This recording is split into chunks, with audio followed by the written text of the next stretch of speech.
Excellent. Well, maybe we'll have someone watch today, but given the fact that it's been such a long time since the previous session, I wouldn't be surprised if we have successfully managed to drive away everybody who may have been interested with our absence. Our one, maybe two viewers, yes. Yes. Or they've found other things to do. It is 10 o'clock on a Friday night. Yes, it is.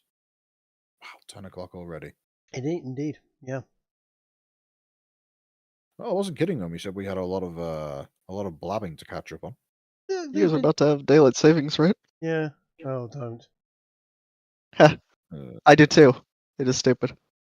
Does that mean we're about to lose an hour or gain an hour? I don't care. Lose. It means my time's going to be fucked up for a week. It means you skip an hour. Yeah.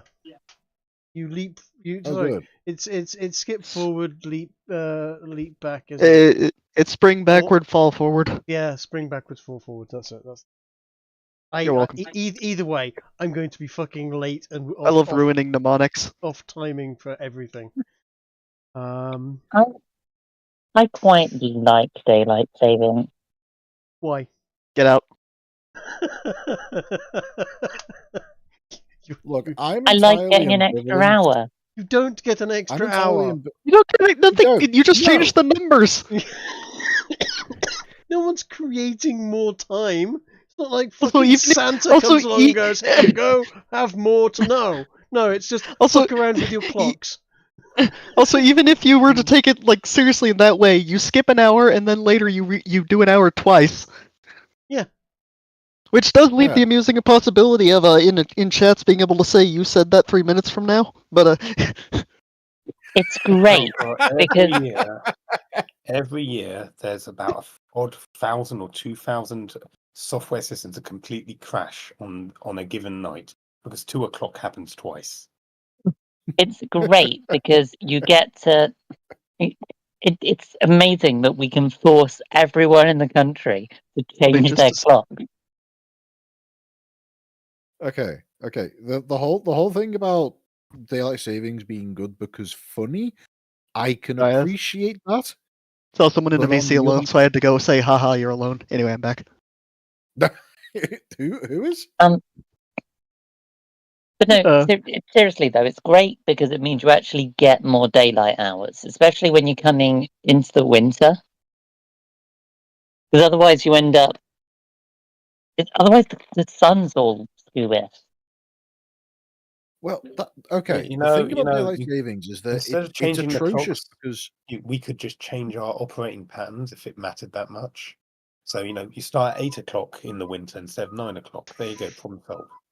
Exactly. The winter doesn't change. It's the rest of the year. But yes, anyway, yes. You could say in summer we start doing things an hour earlier. Oh, cool. Yeah. We did it. Yeah, but come on. How much does it matter for most of the people in the country? The only reason time of day you start work. If I remember right, the only reason it was done was basically during the earlier part of this century. Yeah, because the farmers. It was actually more. You're thinking of summer break. Yeah, it was actually more to do with getting people to the factories and during light times and. It was to get people to use less energy on lighting because somehow changing the numbers accomplished this. It's not retarded. This whole daylight savings thing has been happening since days of yore, and it's because if we don't do this, we have to make the sacrifice to Kronos, god of time, of an hour. Otherwise, he will absorb all time and will just be left in the vacuous void. Yeah, but why does he give it back also? Why does he give it back? He gives it back as part of the contract. It's to show that we're trustworthy to this It's not a sacrifice if you get it back. Kronos was not the god of time, he was the god of the Titans. Yeah, he was dead, he fucked up, he kept on eating his kids and they tricked him and gave him fucking rocks instead, and then the Olympians were born. Is that what happens every generation in Chicago? Pretty much, yeah. Look, Jack of the Green dies every year as well, and he still sprouts back. Jack of the Green dies every year after shagging his mum. That's the most degenerate fucking pagan religion bullshit ever. Coach, Jack of the Green. Yeah, Jack of the Green is the spirit of spring, spirit of spring in pagan tradition, right? Now, his cycle is that he dies every year in autumn, right? However, during that whole summer period, he's been banging his mother, and his mother, in spring, gives birth to him again. This is also you may have encountered the myths of the Green Man, etc. It's all Jack of the Green. It's all the sort of the spirit and of life and birth and rebirth of the seasons, in Celtic pagan tradition. Bunch of degenerates, and honestly, as far as pagan religion's concerned, the Norse, the Greek, the Roman, way better than the fucking Celts. Oh, this is great. I've just found an amazing Jack of the Green picture that shows like the traditional Beltane, but it's comic book styled. It's even got the blackface in it. I mean, the blackface bit is kind of funny. It makes people very, very upset these days, even though it has nothing to do with certain sub-Saharan of No, it's to do with chimney sweeps. Exactly. But yeah, essentially you have a whole bunch of Morris dancers turn up. They do a dance with loads of bells to wake up Jack of the Green, and then a guy in a tree costume dances around in a circle of lit fires, and generally the tree also catches fire at some point because it's made of dry wood. Yes, that adds up.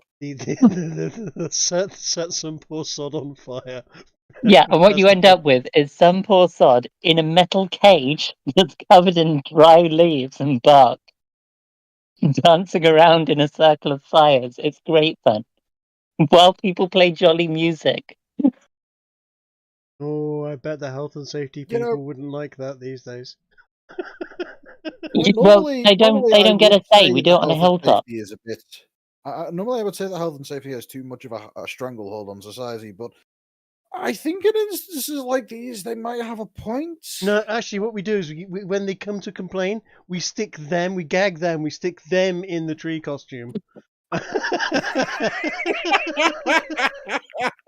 And sacrifice them to the spring. How's this for health and safety, you bastard? And then we get the naked, white-clad fucking chicks out who dance around the fire, and then there's the blood. Actually, wait, did you say no, naked, not with Jack white-clad, the Green. as in they're naked and they're wearing stuff? They're white-clad at first, then they get naked, then there's the blood orgy. Yeah. No, not with Jack of the Green. Jack of the Green that's a different one. Sorry, my mistake. Yeah, no. Jack of the Green is you get to the end, and when he dies in springtime, you have the Festival of the Winter Queen. Right. At which point, all of Jack of the Green's enemies come out, represented by certain people in the community who strip down to absolutely nothing and fire juggle while just painted in red like body paint. Makes sense. I guess the red body paint is also highly flammable. Mm-hmm. No, but they represent the torches, which are at war with the Winter Queen. Basically, Jack and his mother get on some degenerate incest mess. He has a fight with all of the other seasons except the Winter Queen. The Winter Queen just sits there and waits until they get all tired, and then goes, right, well, all of those guys are done absolutely making a mess of each other. I guess I'll step up. And this is why when the Romans got to England, they went, holy shit, these guys are a bunch of fucking savages. Should we stay here? Yeah, let's fuck off. Oh no, we'll go back again. Oh no, they're dressed in blue and naked, and oh shit, let's go away again. Oh no, we'll come back again. There's got to be something worth it. Oh, the weather's shit. We've beaten them, but now the fucking weirdos at the top of this country are fucking attacking us. Let's build a wall. Yep. And then eventually it was just like, it's really not fucking worth it. Let's just fucking leave it. Here we go. I'm pretty sure the only reason why the Romans stuck around for as long as they did is because they discovered that in one specific area of the country, hot water happens just from the floor. This is from 2023 in Edinburgh for the Festival of the Torch. The only bunch that ever fucking came over and invaded that didn't go, "You're a bunch of savages," were the fucking Vikings, because they were as bad, and by that time, England was weirdly Christian, sort of, a bit, kind of. Uh, And that looks kind of fun. I mean, it does look kind of. I mean, there's a lot of red and naked at the same time. Yeah, to enter, you have to go through a giant like archway that they make out of fire, Nice. and you have to go past a whole bunch of people with there's like an entrance ceremony with people who are dressed in red, totally naked apart from holding fire and wearing a stag's head. Nice. And is there a table with certain spring herbs and mushrooms and various other things that people partake in before they get naked, paint themselves red, and have the orgy? Fuck. Here you go. This is the Winter Queen Because this as is she's represented there. nice. And generally, yes, they do a mock sacrifice these days of the Winter Queen. But in ancient times, they would have actually sacrificed her to allow the seasons to renew Yes. on Why- a blood altar. Which is why it wasn't a good idea to be a virgin back in. Yeah, but they still use to this day in Edinburgh the same blood altar that's been used since ancient times. They just don't actually plunge a knife into their chest in a public ceremony anymore. That's just fucking gay. I mean, if you're gonna do it properly. Some fucking. There's plenty of Scots too. Just pick Well, a- it's like sword dancing in Morris. They do mock decapitations now instead of decapitating a member of the public. Again, I can find plenty of members of the public. I mean, they're shipping them over in small boats at the moment. I'm sure we could decapitate a few of them. Do the gods want that? Some. Depends on. I the mean, like god. as a sacrifice. Yeah. Like- Oh yeah, sacrifice is supposed to be meaningful, isn't it? Yeah, you're right. yeah. It'd be like sacrificing Oh. a pig to a lie. You'd be like, ew. Uh huh. You make a fair point. Yeah. Well, the point of a sacrifice is that you're supposed to be giving up something that you value, which is why when, for example, Catholics go through Lent and they sacrifice something, it's something that they would otherwise get great enjoyment out of. For example, drugs in some cases. But sacrificing Something you want goat gone people, anyway. yeah, that's kind of like saying that's kind of like the pagan equivalent of a Catholic saying, for Lent, I think I'll give up drinking seawater. Yes, I think I can manage that. Hey, look, I It's gave like that that. up a long time ago. It was tough to kick, but I managed it. It's like that. That's It's like going to a Christian harvest festival and taking your empty sweet wrappers.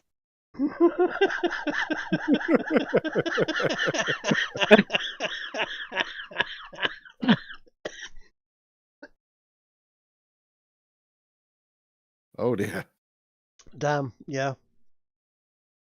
I can only imagine that a laugh that hard has not helped your headache. Actually, the headache's fine now. I'm good. I think what I really needed was to see some naked chicks painted red, having what looks like some sort of weird pagan orgy thing. That's cheered me Okay. right up. There's a lot of drugs involved as well. It's great. Of course, there's a lot of drugs involved. It clearly looked. I mean, it looked like a rave that I went to on any given Friday between the ages of 19 and 29.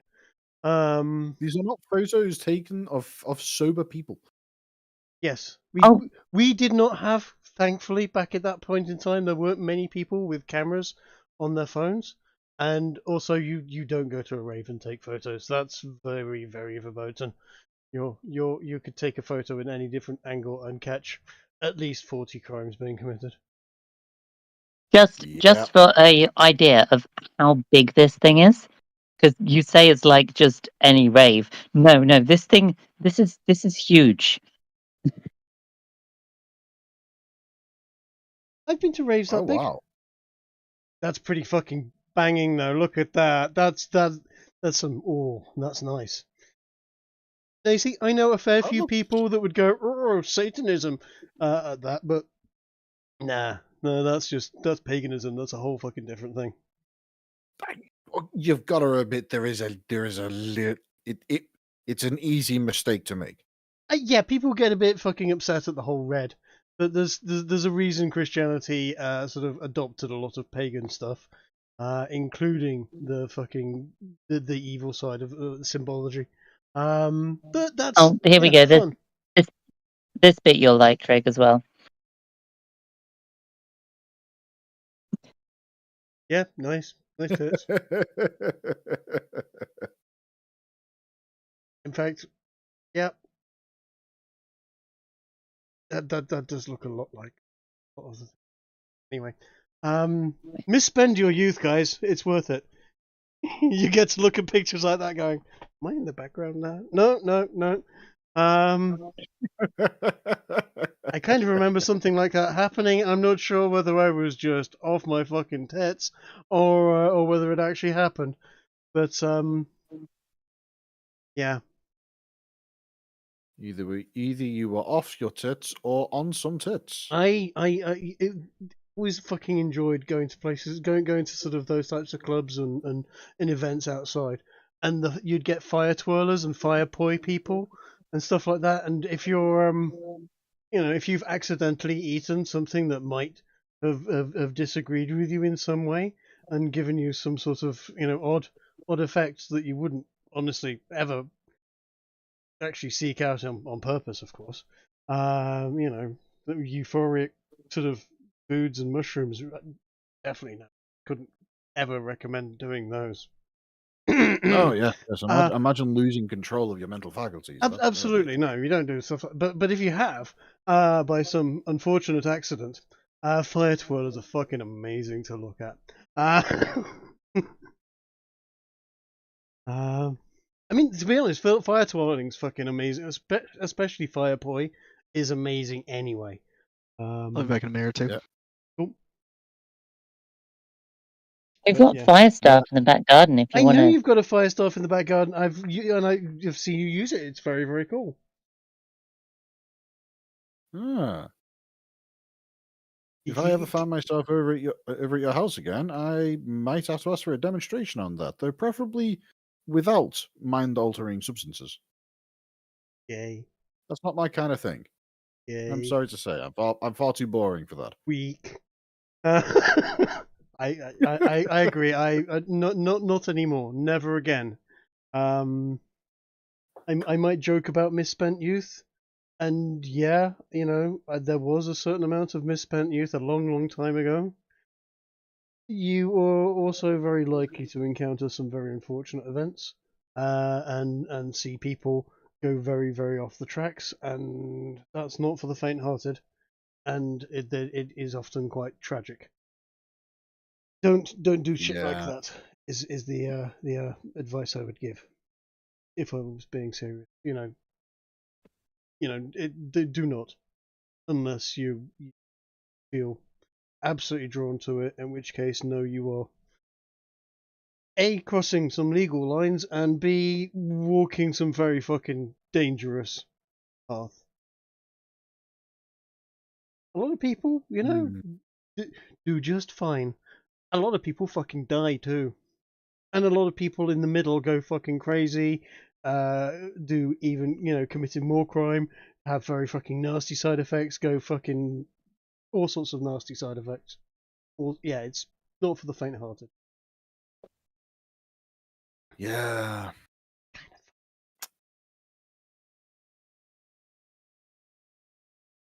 Drugs are a bit nuts. Mm-hmm. But there is a reason why people Right. do it. They do enjoy themselves. Until it goes bad. And it will. But, yeah. Well, the thing to bear in mind about drugs, as far as I'm concerned, is that just so long as you make sure not to lose control of yourself to the point where you consider yourself to be a completely different person afterwards.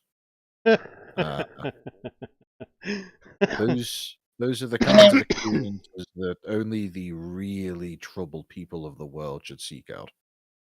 One of the things that really annoyed me, this was about a decade ago now. There was a group of young 20s went off on a camping trip, essentially. They drove off to a nearby woodlands where they were out of the way of everyone.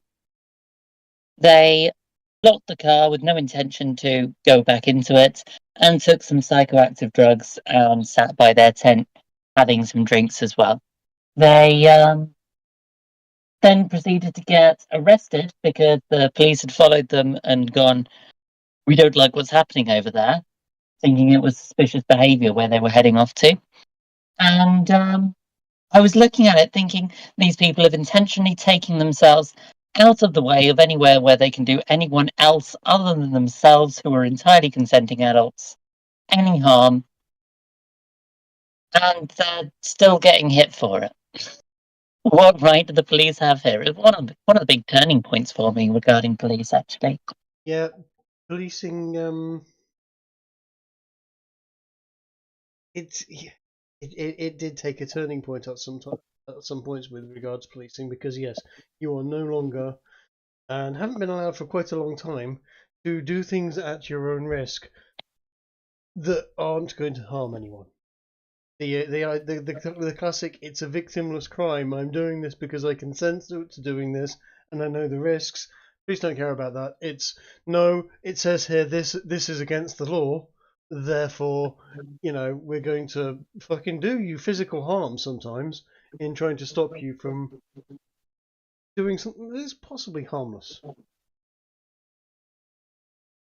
I think it was just weed as well. Yeah. Logan. Hey, the welcome back. tendency the tendency for UK police to go so Overstep. hard on people who are just trying to mind their own business and successfully minding their own business without disturbing anybody else.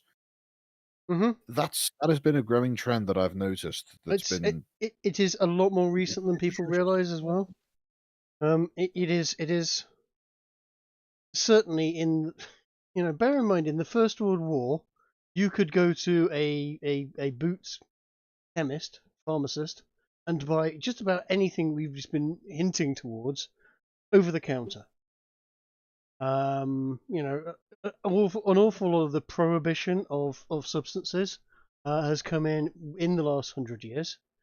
And it's become much more aggressive with regards to policing in the last 50, 60 years. It is all within, some people's lifetimes that we have gotten to this sort of very close to being, totalitarian / dictatorial rule in this country. And it's not just this country, it's a lot of others as well. The 20th century, people will look back at the 20th and 21st century, and it won't just be the Soviet Union, it won't just be China that they look back on and go, the whole fucking world really is overstepping the mark at the moment with regards to liberty. But criminals use Thing, so the only way to deal with that is to ban Thing, because criminals will listen to the fact that it's been banned. Yeah, that is one of the worst paradigms that have ever managed to take root in my lifetime. Like, there is just no logic there. It's because the logic of it is actually, when you look into the actual logic, is dangerous to a lot of ideologies. Because if you go, let's have a look at who's committing these crimes, who's doing the this, the that, the other. All of a sudden, the police can't act because they turn around and go, if we act, everyone's going to call us racist for a start. And certainly since certain riots that happened back in the 80s, in Birmingham in particular is one I'm thinking of, they realised quite a while back that the UK used to be policed by consent. There are certain groups of communities that do not consent. And as a result, you actually can't police those areas, because if you do, they kick off. And again, we're looking at sort of serious race crime, race war kind of sort of tier areas, and anyone that happens to notice and point out in a public way will be smeared as racist and decried because the government dare not do anything about it, because the classic one is it's the government daren't breach the king's or the queen's or the king's peace. Breaching the king's peace is the primary thing that the police have to stop, and keeping that peace means at this point kowtowing to certain groups, which that can't continue. Really can't. Yeah. It's going to get bad. It's a terribly unfortunate fact of life that there are certain cultures which just simply cannot coexist, and we are being slowly subsumed by one of those cultures. We will see. We will see. You know, hopefully circumstances will come about which will result in people with the ability to think soundly and ahead of time sufficiently to be able to head off the problem that so many people, like those of us here talking right now, are able to see coming from a mile away. But I personally don't keep my hopes up. Nah, that's wishful thinking. What will happen is what happened in Spain and various other countries in Eastern Europe and various other places, which is it will get bad, it will get worse, it will get extremely bad, and then there will be a fucking rebellion against it that will sweep the country like a fireball. But you know, things need to get worse before they get worse. Then yes. So we've got 90 minutes of game time left. We are in town. There are wyverns, right? Yes. Let's do that before the police come and arrest us for various thought crimes. Then I forgot that we were supposed to be playing D&D. Yeah. So we had gotten to I think we'd gotten to a tavern. Can't remember the name of the tavern. That's because I didn't give it a name at the time, but I have since then come up with a name. Go on then. And the name is rather unfortunate. That's a strange name for a pub. You guys, I know. You know, I quite like that. I quite like the idea of a tavern just called Rather Unfortunate. We'll have a round at the Rather Unfortunate. Well, no, I think I will have to remember that. But no, the one that you're at right now is called just simply The Pit. It's you. If you can we call it just remember, simply for shorts? You went to a tavern that was on the poor side of town, that was primarily there to serve the workers of the now somewhat defunct mines in the area, and as a result of that, the tavern is called The Pit because it's where the miners go. I mean, that's not unfortunate at all.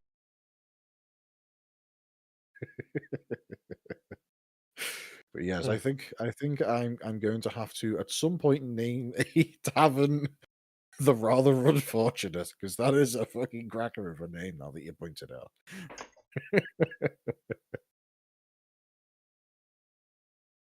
Right. So in the night, Bobby was able to wake himself up in order to witness a wyvern flying about the town, seemingly doing some kind of patrol-like thing, and then witnessing as it launched a fireball and presumably eviscerated some poor sheep on a nearby cliffside. Yeah. Bobby was not able to see what the dragon was firing at, but he did hear the impact and subsequent explosion of a fireball. With that said, it seems as though nothing of significance occurred throughout the rest of the night, and by the time your party has risen to a point of consciousness, you are able to see, looking out the window, that there is a degree of activity going about, and people seem to be having a merry old time, and it appears as though there is genuinely either very little or no risk for going about in day-to-day life, so long as the sun is up.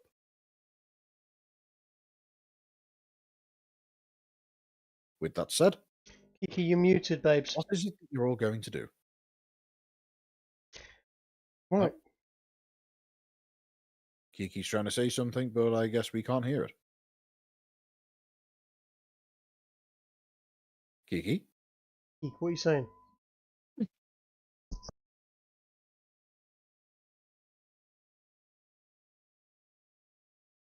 Huh. Well, I'm Coach, trying to get are her you to there? speak, and she's going, "No, I'll echo through your microphone." So I turned my microphone off and demanded she speak, and she's gone all embarrassed now.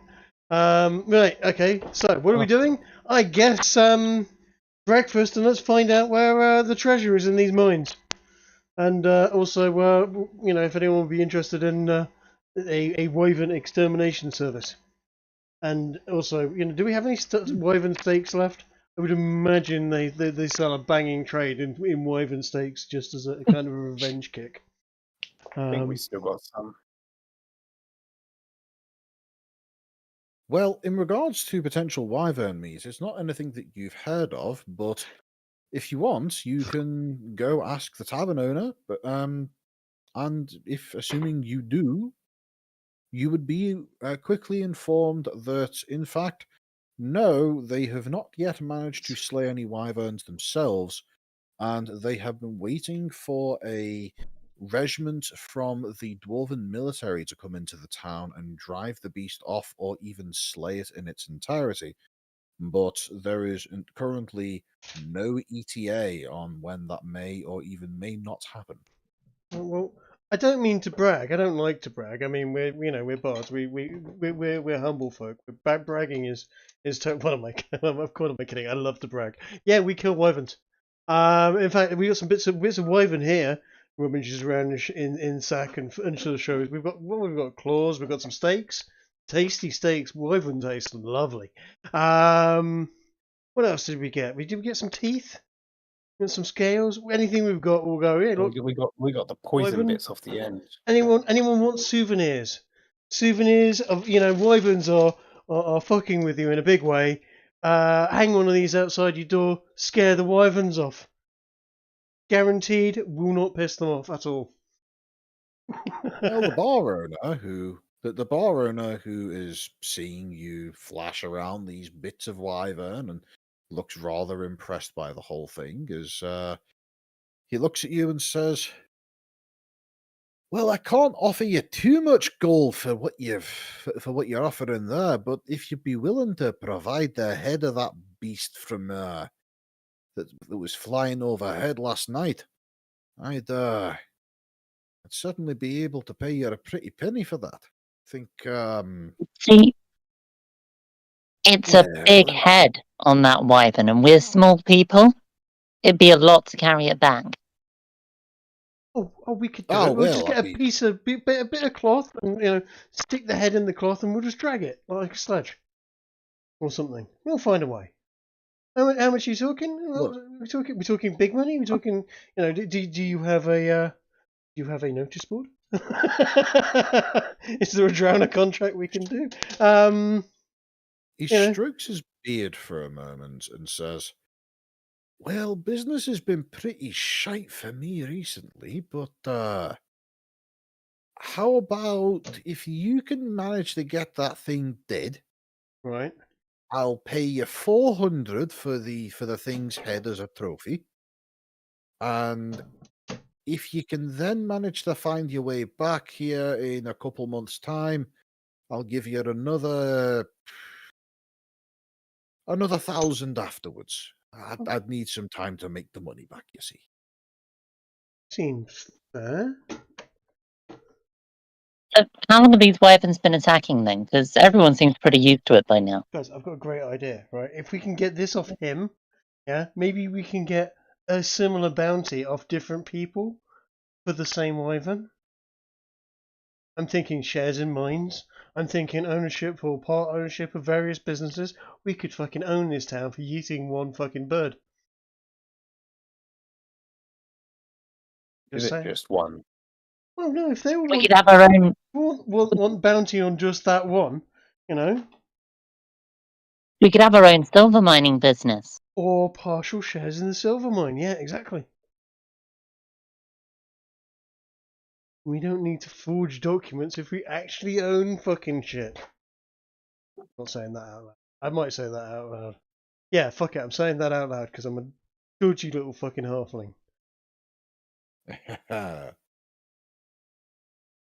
Well, the do you say this within with any effort to try and hide this open plan from the man you're talking to? No, he's offered me a contract. You know, we will heartily accept his bounty, and go, look, you know, guys, why don't we go and see if there's any, maybe the mine owner wants that wyvern dead as well. We won't be able to give him the trophy because we've promised it to this chap, unless somebody offers us more, of course. But Well, you know, we could offer him a different part as a trophy. Maybe he wants a claw. yeah, maybe somebody wants wyvern dick or wyvern claw or wyvern wing or, you know, Well, nostrils. why don't we just auction off parts of it? Exactly. We've got And, assets Put going an here. auction in the middle of town. Cardgar, can you make bits of Yeah. wyvern? We're not making bits of wyvern, that's a con. We're going to actually do this right. We're going to go over there, we're going to dress as orcs, we're going to fucking mock it to its face, and then we're going to kill it, and we're going to chop it into little bits and sell them. And then we're going to sing songs about bragging about how we did it.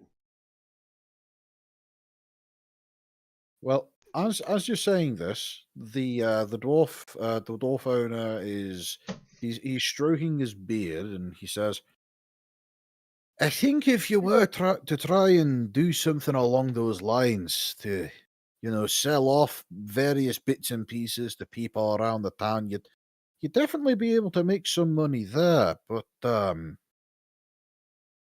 if I were in your situation, if I were in your shoes, I'd just kill the beastie and then see about trying to get something from the old king as a here we did this. Here's proof. What you gonna give us?" Not a bad idea. Or we could offer and see if we could get him to, you know, give us some sort of bounty up front. We might be able to get him to, you know, give us a decent incentive. Maybe a little bit up front. A nice bit of dwarvish, you know, kit. Does he Well, have a daughter? That I don't know. I think he doesn't actually have an heir. Well, how It's does he not that breathe? I've heard. Through his nose, presumably. You cheeky little shit.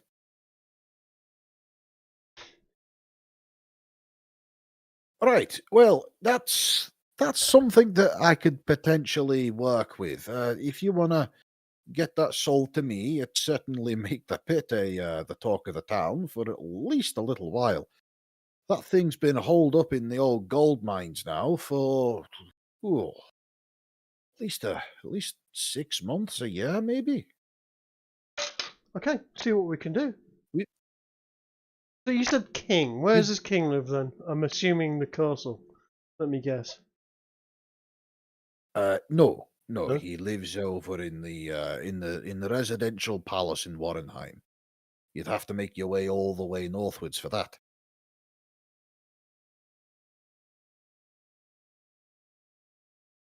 Residential Palace, Warrenheim. Aye, the northern capital. Oh well, bloody hell, that's a hell of a walk. Who do we talk to here? I'd be the mayor. Okay. But he wouldn't be able to give you much in the way of reward money beyond what we private businesses can.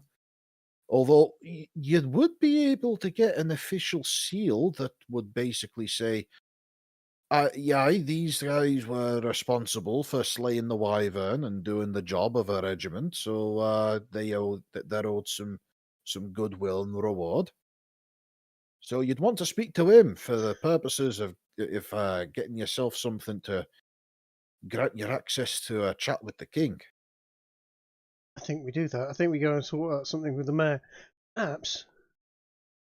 How are people about street busking in this area? Do we have to have a license, or can we just sort of slap a performance up wherever we feel like it? License? Sounds elvish to me. Yeah. No, yeah. no, if you want to. The way it works around here is how it works in most areas of the dwarven kingdoms. Do as you please, and if you piss enough people off, you might get an axe in the back.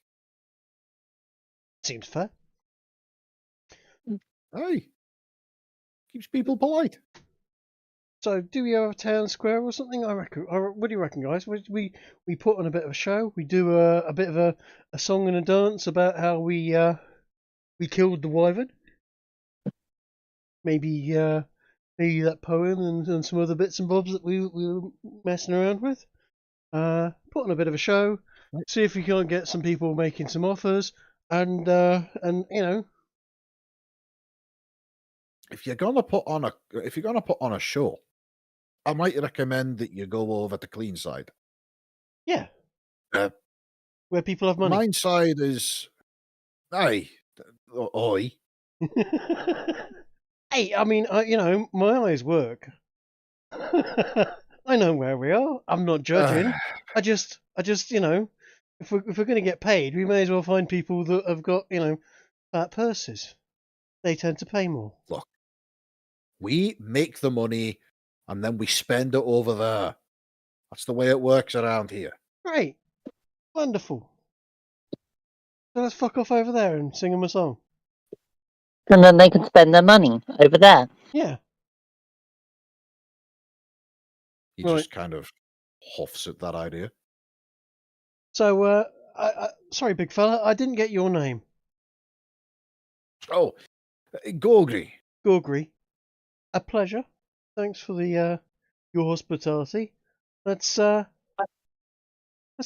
do some improv, guys. Bit of a song, bit of a dance, and get a bit of bragging. Tell everyone how we are mighty slayers of dragons and wyverns, and destroyers of slaver rings, and how we've defeated the orcs, and this. We'll just tell them our story. We'll be honest, with a minor bit of embellishment. We can't just brag about ourselves. We've got to tell the story of a group of dragon slaying bards. Yeah, like I said, ourselves. Yeah, you don't say it. You don't say it's yourselves though. No, you we let do. them infer it. No, this time we say it's ourselves. Yeah, so they go, please, mighty warriors, go and slay this wyvern over there. We'll all chip in X amount. And we go, right, that's it, fantastic, sign here, minted. Off we go, and we kill the wyvern. By the way, do we know if wyverns are intelligent? That would be either a nature or arcana check. Can I and do a feel free to nature have check anyone on make that. Because I mean, they're picking fights with us. They can't be that smart. yeah, but we're picking fights with them. That maybe we work in reverse. I mean, I thumbed through that book of dragons to try and prove Cardgar wrong about dragons. So I surely must have picked up something there. Does that give me any advantage on this roll? I would love it. I would How love about I it if give the you some only bardic thing. inspiration? Go on then. I would love it if the only thing listed in the Book of Dragons about wyverns is this is not a dragon. So you add a roll 2d8 and pick the one you want.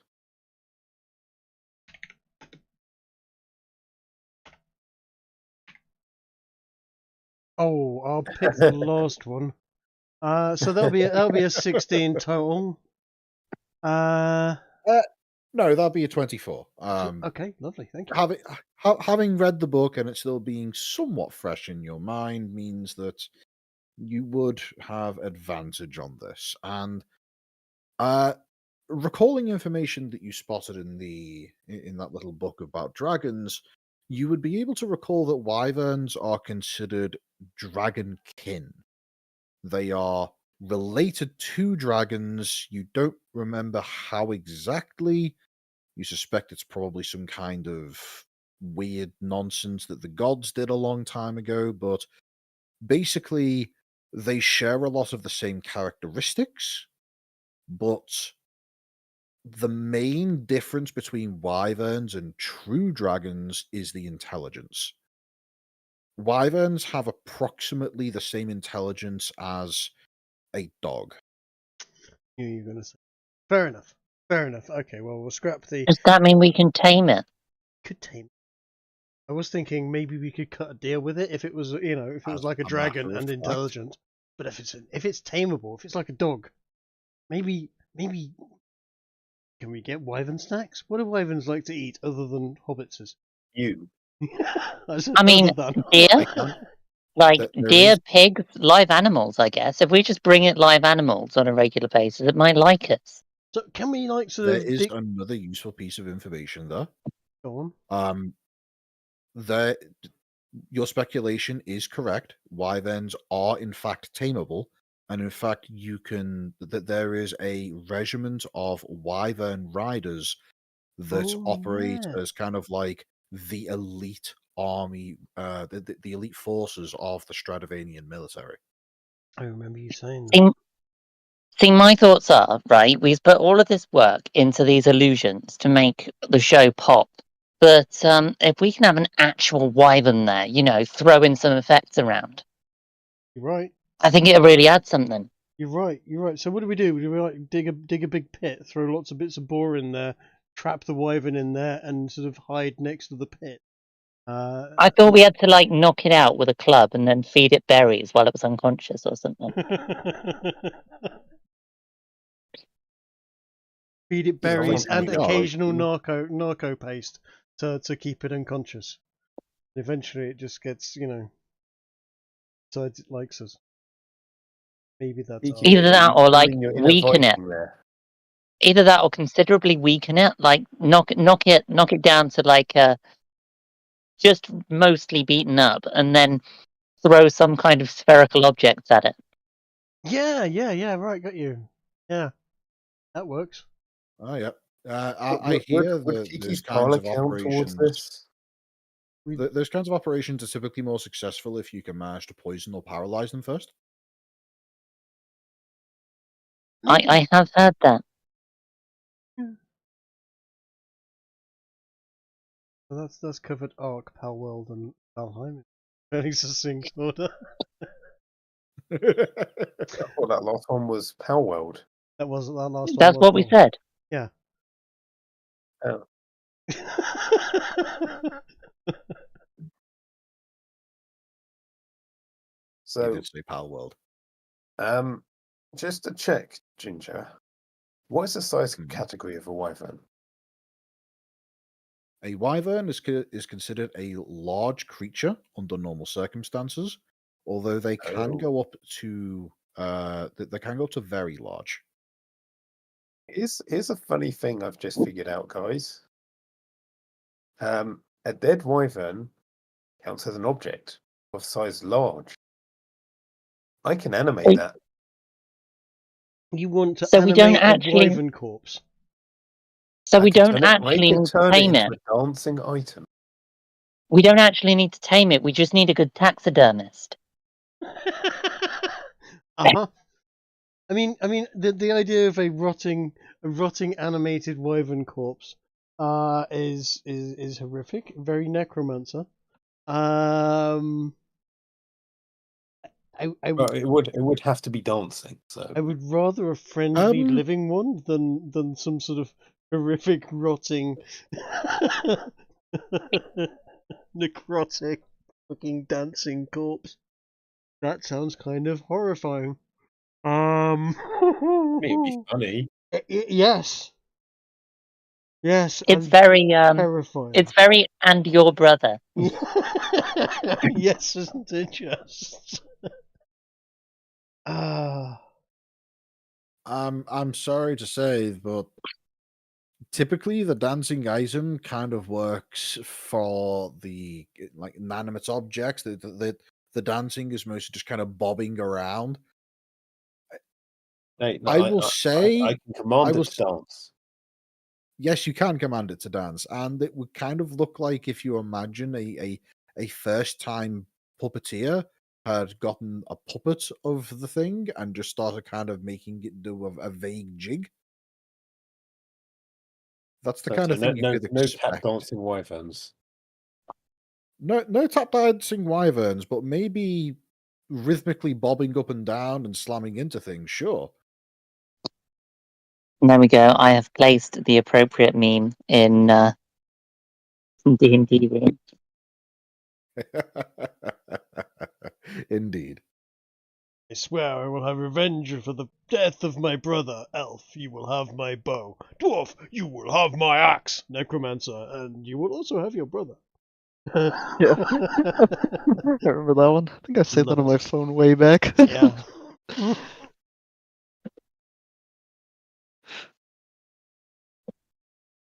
Also seen a comic version, Yep.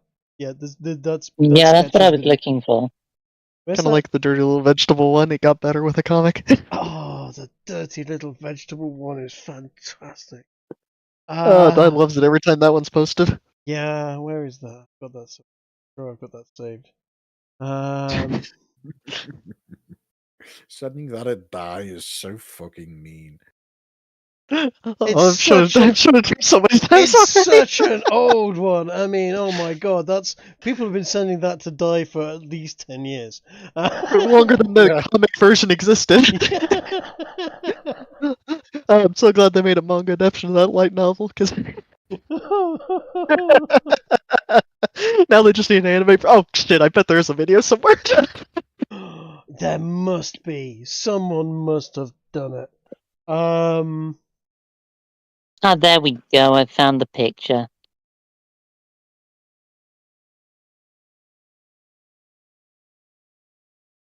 Yes.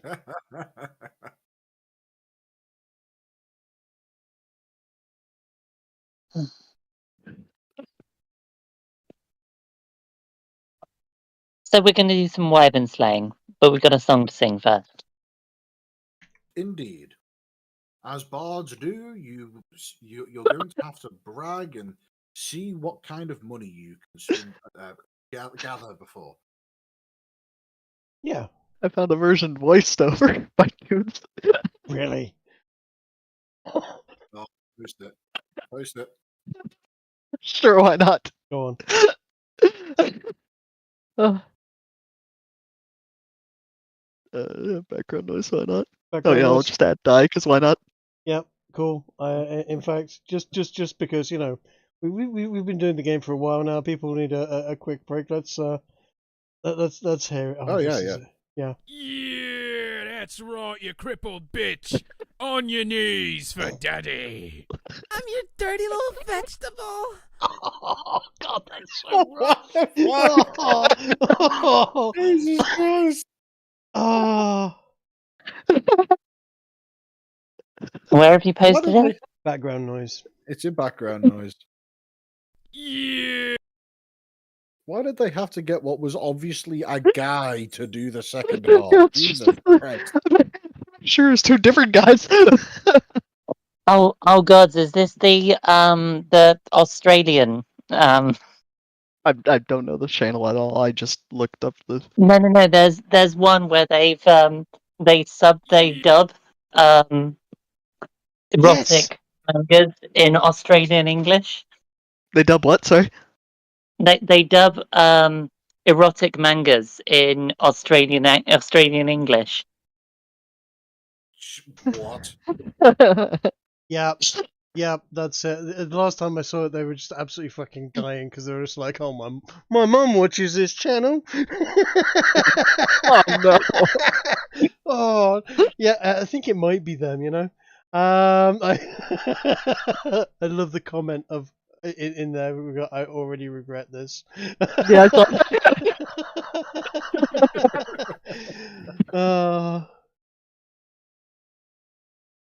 Here we go. Share background noise. There we go. It's a long video. Don't watch it now, but Oh yeah. Northern House- English? Yeah, they do various Oh, different language, God. different slangs, but yes. Someone. Oh yeah, no, Di will love that. That is going to be watched later. Jesus Christ. I think the Australian one, the mango, got translated to "My mum's too fucking hot, mate."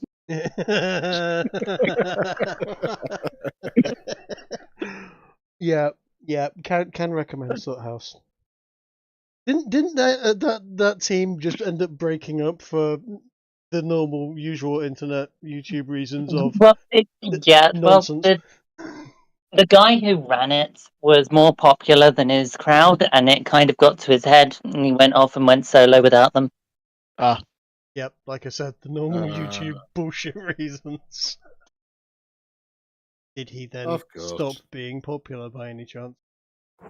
No, he's still quite popular. I think he's called Wilbur Soot. Okay. Well, yeah, fair enough, but dick move. If you and your Well, I buddies are think it's doing 'cause he- something, when you were I- rising to the top, you raise those around you with you. That way you don't I end up. think he moved out. He moved out of where he was living Mhm. and was too far away because they did it all in person.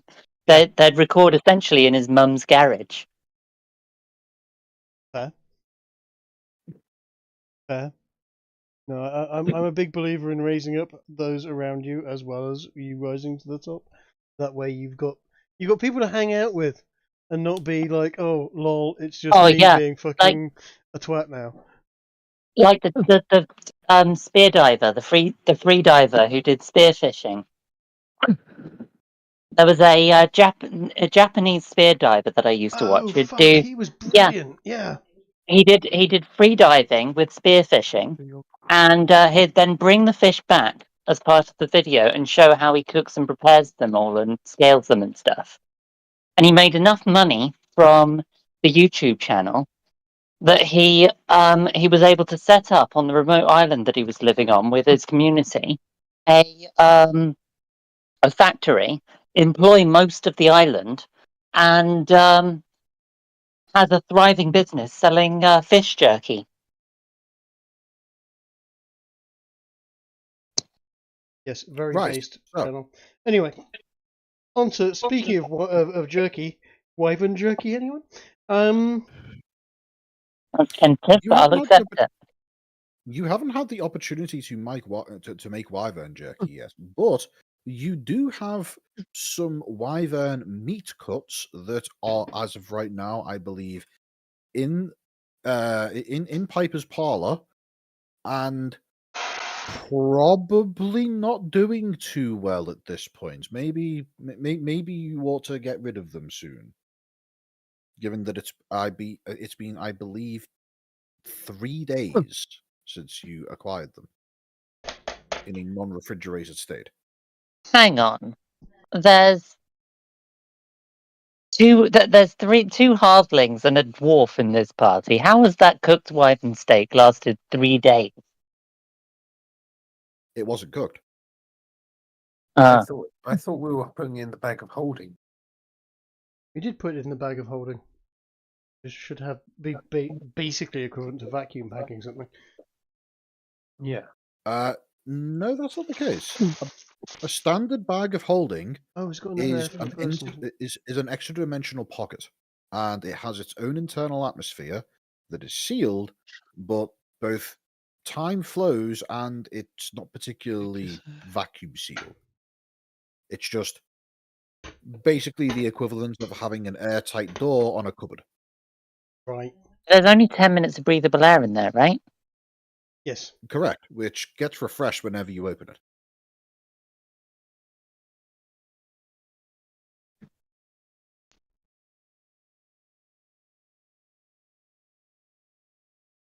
You're right. It's going to be on the point of we either dry it and jerky it, or it's going to start getting a bit minging fairly soon.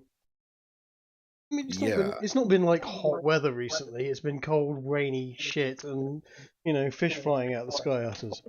I mean, what's the weather been like on the astral plane? Is the question.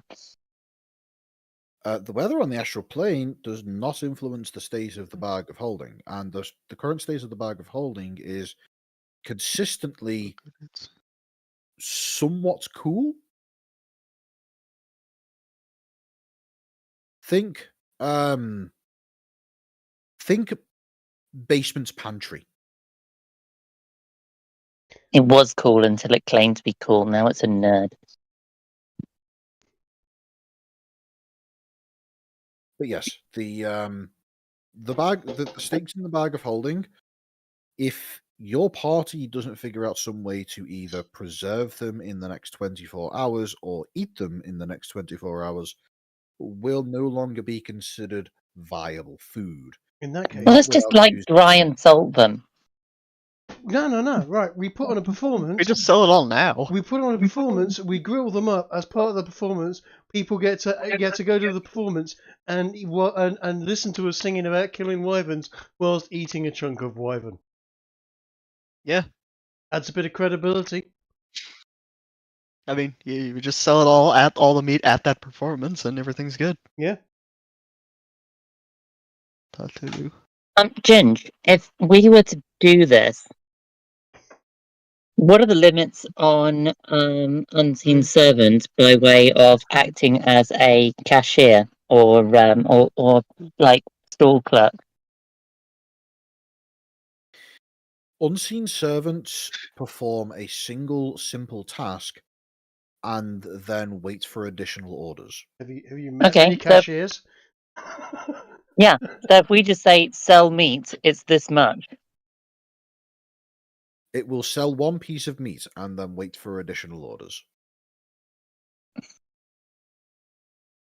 Wow, that's awful. Yeah, unseen servants kind of need to be, ordered around. It's just it's make not exactly the instruction part of the chorus of the song we're singing. Yeah, no, that would work.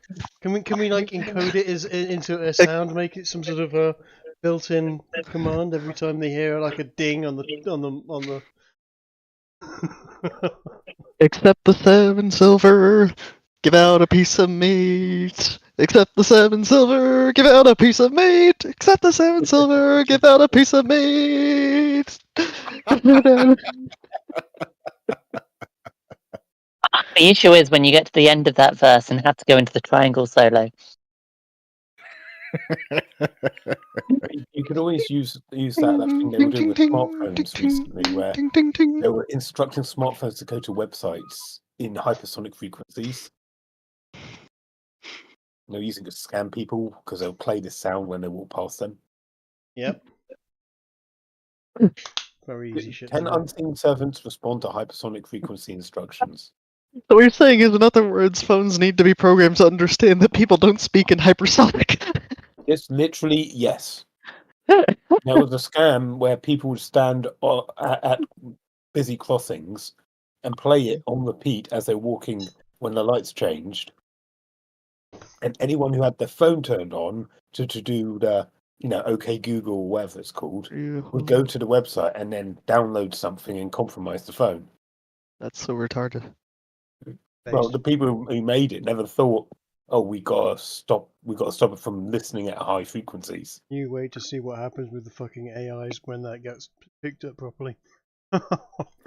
It's been blocked now. I've been doing some fun stuff with AI recently. Oh no, another tangent! I can see it happening! No. We're sticking on topic. Yep. So, describe to me what you guys are going to do. It's time for the inflation chorus. We say, and then inflation strikes. Accept the 8 silver, get out a piece of meat. Accept the 8 silver, hand out a piece of meat. Accept the 8 silver and hand out a piece of meat. You're going to need to find a different solution to that particular problem, I'm afraid. Not As unless you soon want before the to prices go literally up. have all of. Not unless you want to literally have the entirety of the song consist of instructions to the unseen servant. No. It doesn't have to be the whole song. It just needs to be the part that Kiki's covering. But Kiki Yeah, will like be a playing backing track. bagpipes. Okay. In whatever this world's version of Morse code is, I'll just do that in the triangle the whole time. It's not just bagpipes. I can play other Ting, instruments. ting, ting, ting, ting, ting, ting, ting, ting, ting, ting. So We could do this a cappella. when you make your way across the bridge that runs over the Donheim River, Oh, you are able to make your way towards a kind of market square of sorts.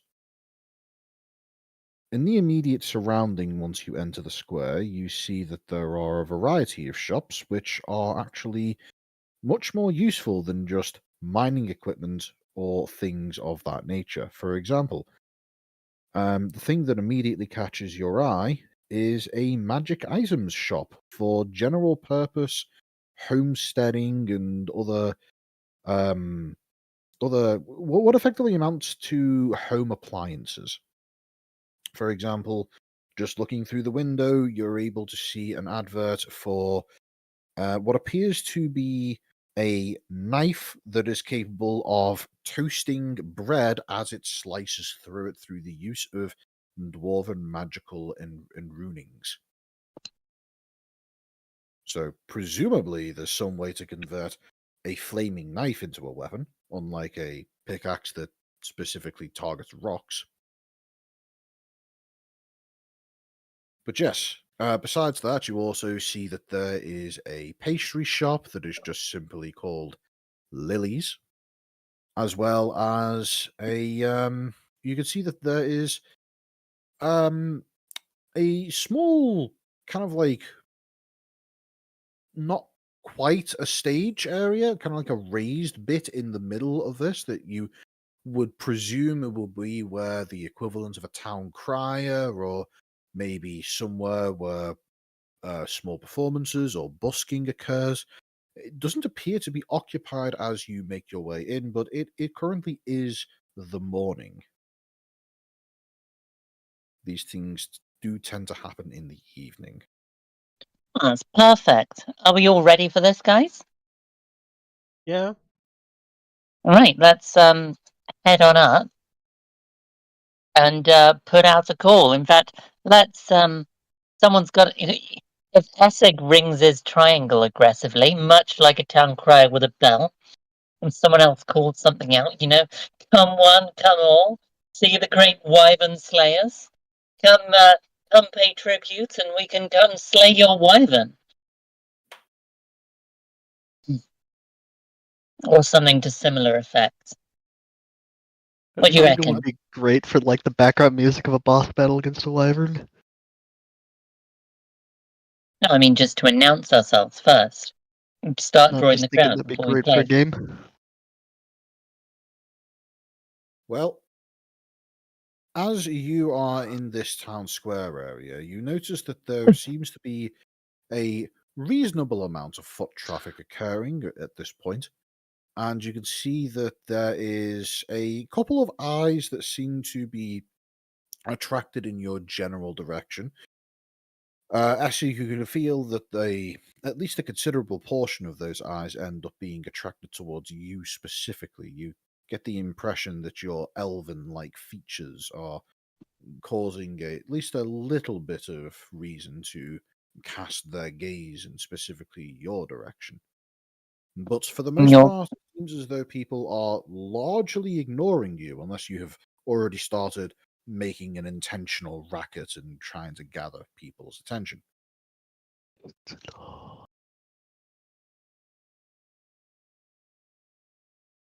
So,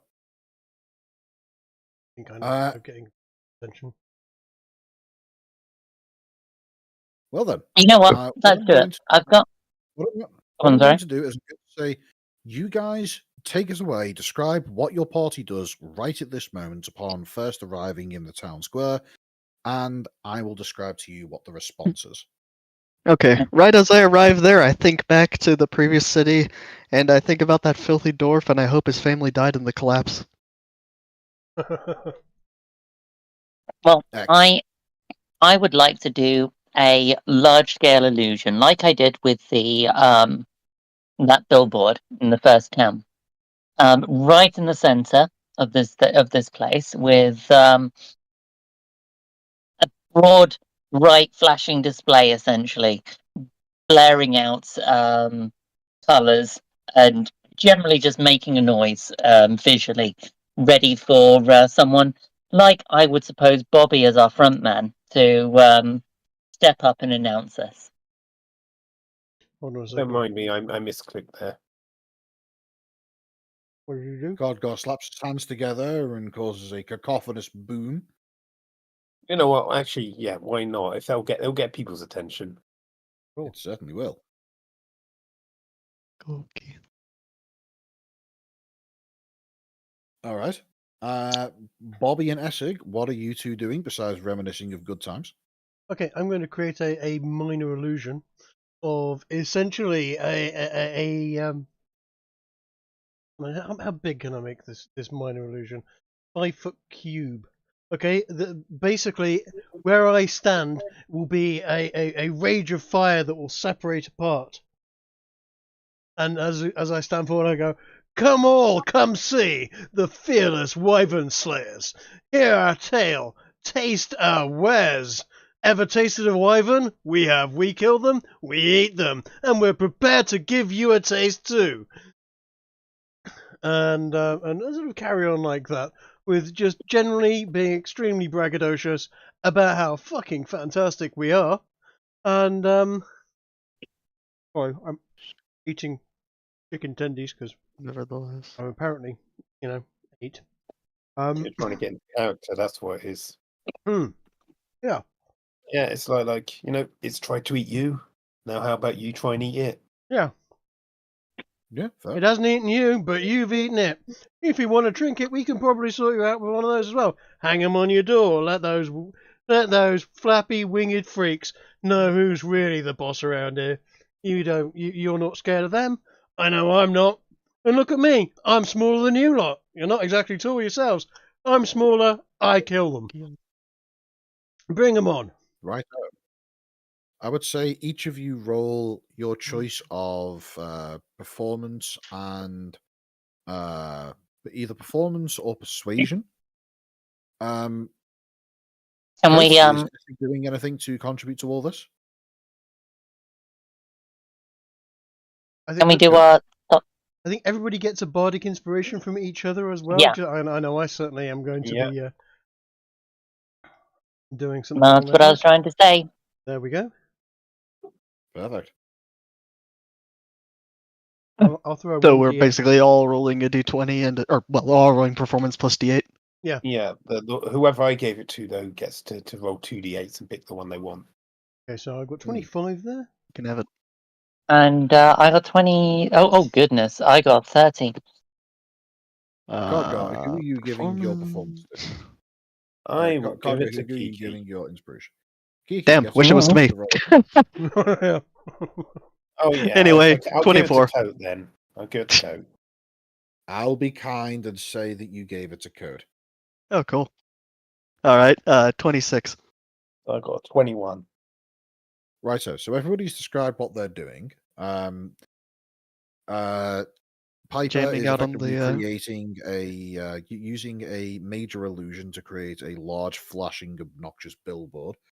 Bobby is Yeah, it's gonna being have like hype a. man and It's Bobby's gonna being have a like hype man and weapon and effectively being his own town crier and basically advertising your party's abilities.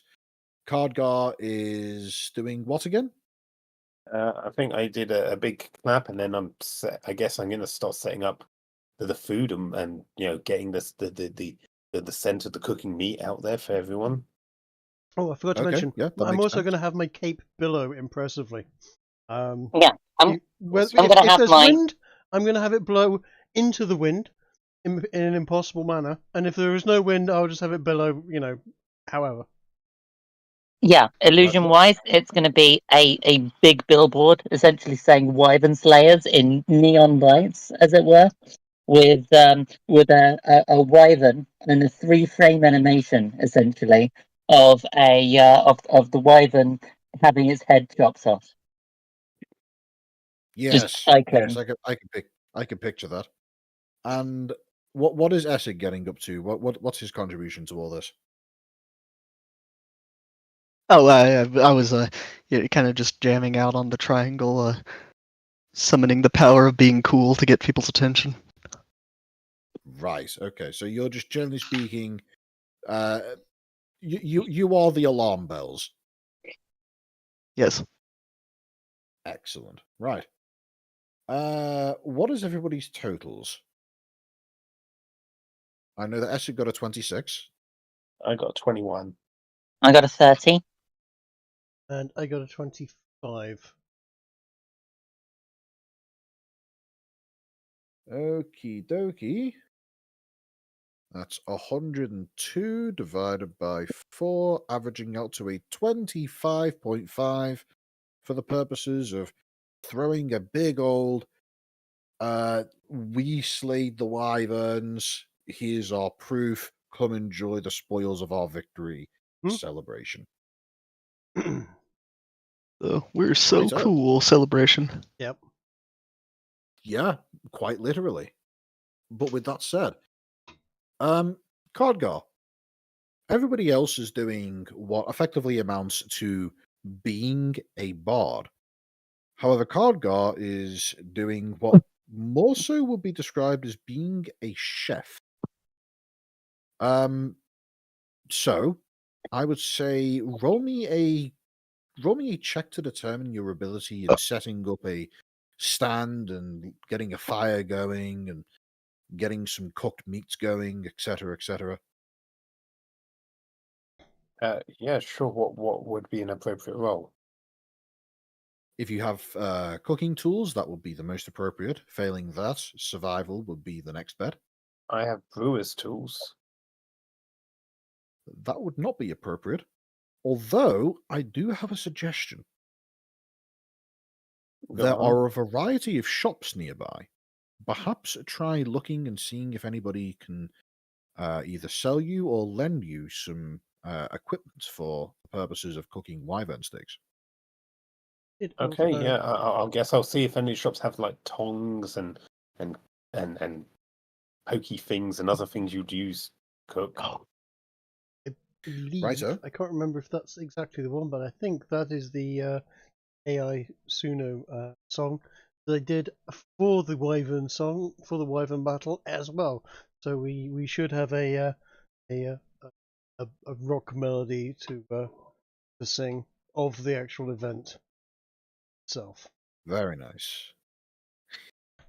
Well, I would say if Cardgall wants to, he can spend 5 gold pieces acquiring the necessary cooking gear from a nearby shop owner as a kind of can I borrow this in can I lend this in exchange for a 5 gold pieces for the day?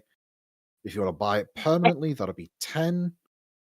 I thought we determined that we had appropriate cooking tools and were storing them essentially in the parlor because we are traveling kill, cook, and eaters. I mean, it's not the first time that Cardgar's cooked for the party. So, Indeed, we had all the equipment when we cooked in Varpak. When you cooked in Varpak, you cooked the big fish using what effectively amounted to the wire grill that was on the boat of the person that transported you to Varpak. how did we And cook that wire the whale? On a campfire. And wyvern? The wyvern the first time round was also a campfire. Okay. Yeah. Right, buy the tools, buy the cooking tools outright, and we'll just add them to our kit. Yeah, I've added chef's tools to my my sheet, and I've taken 10 gold off. Right, so very good. And you can use survival for that, and in doing so, you will have advantage. If eventually you manage to get proficiency in cook's tools, which is basically just a matter of pay someone to give you a quick how-to, then it'll all be good. Okay. But that said, I'd say roll me survival with advantage for the purposes of cooking up a whole shitload of Well, that wyvern didn't go very stuff. well. You're right, that didn't. There is, however, a couple of options I can suggest. Since I'm being kind, if somebody wants to offer you another bardic inspiration, that might save it. Oh, certainly. Also, once per session, I offer your party in general the option to make one reroll as part of DM inspiration. If you want, you could spend that here. I'm happy to just give him an inspiration. Yeah, absolutely. All right, so I think we should give him an. 1d8. I think we should Bardic, that is. give him a bardic inspiration and what did he roll? A 5. Yeah, re-roll that 5 as well. So you're Yeah, going to use okay. your once a session re-roll a d20. Yeah, we don't want to give everyone food poisoning. Jesus. I mean, sounds kind of funny, so let's do it. Actually, does it is sound kind kinda of funny. amusing. Yes. But, all right, let's try this again. So 20 This- plus 1d8, 28. this large of a as crowd, good as one you're of them gonna might get. actually die. Oh, hang on just a moment. Yeah, this is how we killed the wyvern. We gave him iffy food. And now for our So- live demonstration. In what could very well be the greatest glow up in terms of a reroll I've ever seen, you've managed to go from a total of a 7 to a 28. I'm So okay well with done. this. A pretty good reroll when it goes up by 21. Yeah. So, I feel ripped off. We could have done better. Codgar manages to cook up the remainder of your wyvern steaks, slicing them finely or thickly, or a mixture of everything in between, preparing them in such ways that they're able to be kept warm and moist for the purposes of being rapidly sold off as the party throws this great big impromptu celebration that sees a great amount of activity and attention from the citizens of Donheim. It's not long before you end up attracting the attention of the guards, who also join in and are quite impressed with the ability of your with your bard's professed abilities to slay wyverns, especially when backed up by the distinctive spicy flavor of the wyvern steaks that are thankfully still good to eat.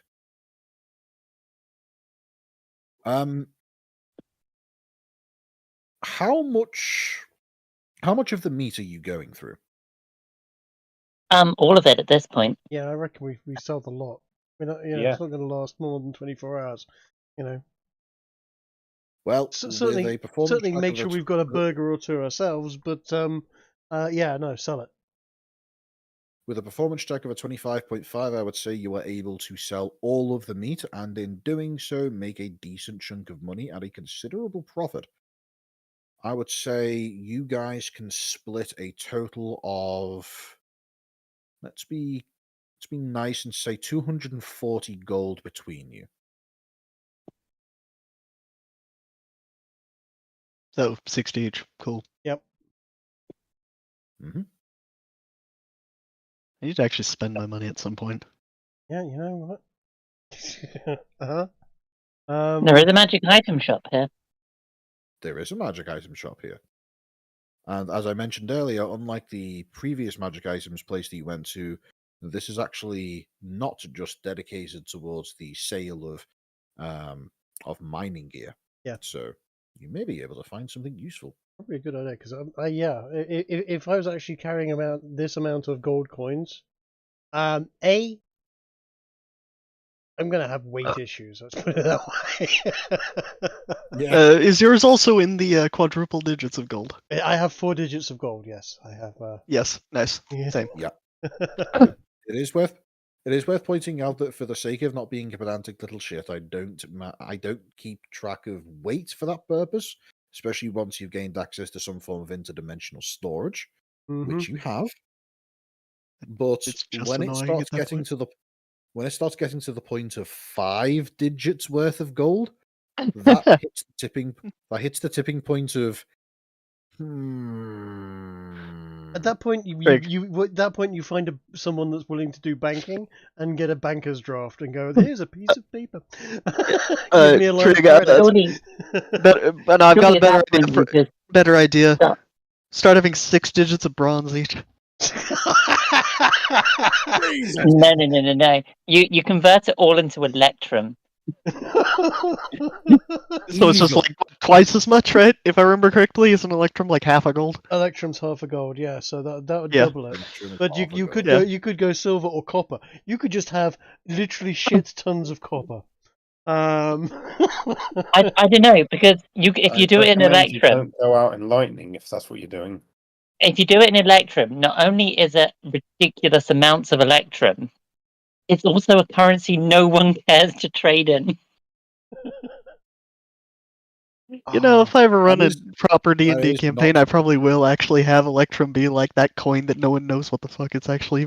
Like, Electrum is a currency that exists in this setting. However, it is very, very rarely used, and it is almost exclusively traded in by the tieflings. For the reason that Electrum is the currency that is primarily used in the city of Brass for the express purpose of the sale of slaves. So you can carry your currency in Electrum, but that comes with connotations. maybe you mean- could just have your friend, in inverted commas, who happens to wear, sackcloth, carry it for you whilst he's shackled up and on the end of a stick. You know, we could just convert it into more room space. We could essentially have our own large tavern room for the combined weights of our gold. You missed out on the opportunity to have a currency that's used exclusively for slave trading that's worth 0.6 gold. If memory serves, Kiki, we came to It's more of an American reference, never mind. conclusion that every time you want to expand the size of the parlor, it's 1,000 gold per 5-foot cube worth of volume. If memory Yes, serves. yes. So that So means that you- if you guys do want to pool a tremendous amount of your current cash together, you could double the size of of Piper's Parlor. we could even multiply it by about by 3, triple it. Hmm. At which It point is, there's of course, enough worth space for pointing out- everyone comfortably. It is, of course, worth pointing out that the gold that went into one iteration of Piper's Parlor cannot be pulled back out again, not without just No, but selling the item off to somebody else for a chunk of money. But there is a loss. we could make another one and have 2. Could have to. But that is an issue to talk about when you guys get back to Varpak at some point. For now, you're not in Varpak, you're in Donheim, and you've just made a significant amount of hubbub, and in doing so, convinced a considerable portion of this town's population that their saviors have arrived. Mm-hmm. Ah, sounds exactly like the time to either make a ton of money or run away. I was thinking exactly that. Yes, maybe. Why not Or both? both.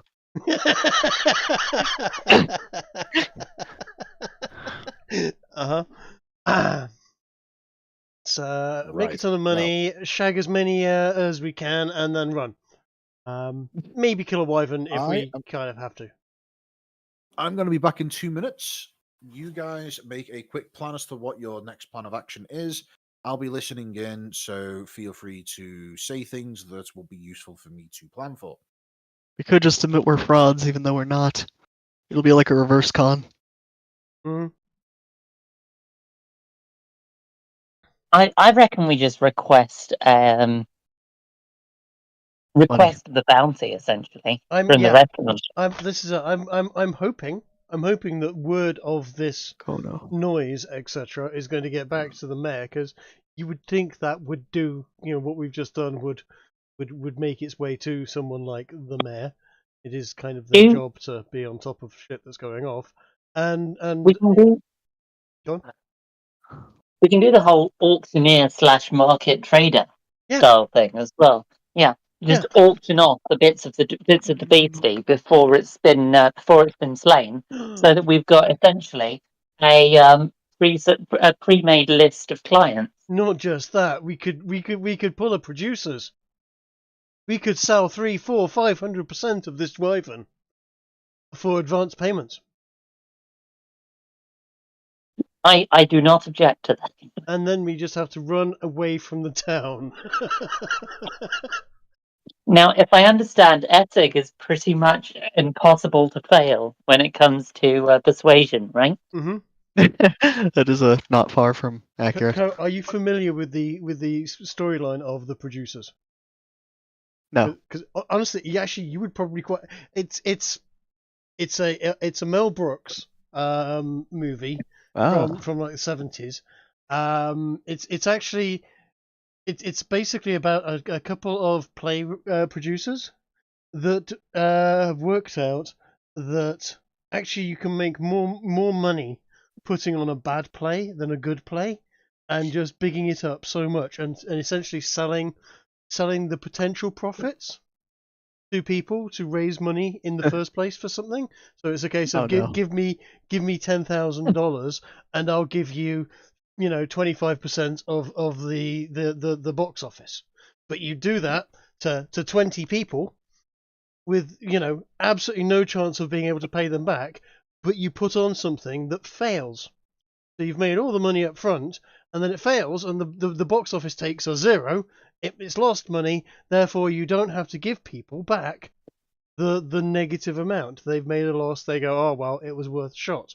And so they decide that the best thing to do is put on a play about Hitler. Oh, is this the Springtime for Hitler one? It's the Springtime for Hitler song. Yes, exactly. Okay. Yeah. And obviously in the film, they've made this massive mistake because they make an ironic comedy that is absolutely hilarious and makes an absolute fucking smash hit, and they're sat there going, "Oh no, we're making loads of money, and we've promised all of it 3 or 4 times over to other people," so they kind of have to, scarp it, etc. But nice. The theory's sound. Makes sense to me. Yeah. Not that that story of yours has just reminded me of how you guys went to an auction with the intention of scamming them all out of all of their money, and then unintentionally put on such a performance in terms of asking them to donate that you ended up making several times more money through donations than you did through the scam. Yes. Wasn't the donations to a scam cause, though? Yes. If I'm remembering correctly. No, it's a genuine charity. Indeed, it was. That's what I cried over, right? Because of how sentimental it was. Yes. Mm-hmm. Yes. Yes, absolutely. It's a genuine charity. I registered it and everything. Mm-hmm. Yep. And to be perfectly honest, it is a genuine fraudulent charity. As much money goes to that cause as goes to most end users in charities. Most charities, you're talking about 98.5% loss to administration costs. Wait, no. Every 60 seconds in the Shire, a minute passes. At least 60% of the income from that charity goes directly to people of short stature. Yeah. Like I said, it's actually far more effective than most charities. Nice.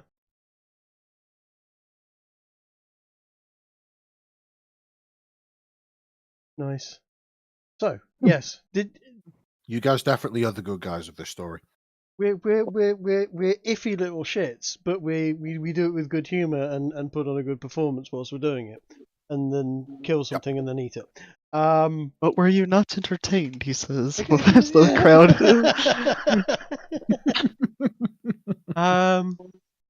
So my question is, how long is it going to take for the mayor to hear about this and come down and go, "Oi, you little shits, what are you doing? Can we perhaps come to some sort of arrangement as to you sorting out our problem, rather than just Oh, well, if it's an whatever." official request, we can get way more money. Exactly, that's what I'm thinking. Yeah, I mean, Why not? they Why said, not as well an official request as well as other people's requests? yeah, they said it was going to be a whole battalion, and they've been delayed like 6 months in getting here. Like, how much are they paying a whole battalion? They end up in a war. Yeah, but we're bards. We're iffy little bards with lots of magic. We're far more valuable than a whole battalion. Yeah, We're what I'm saying player is, how much are they characters. paying for a whole battalion on commission? You know, we can take a good cut of that. Yeah. Well, Makes sense. as a matter of fact, the mayor makes himself known to your party towards the end of the celebration. He actually approaches Cardgoth at first, introducing himself as Bartha. He is a dwarf of moderate stature and noteworthily extravagant-looking clothing. A High big, cleanliness. very, very high cleanliness, yes, with a big, almost platinum blonde-looking hairdo and beard combination.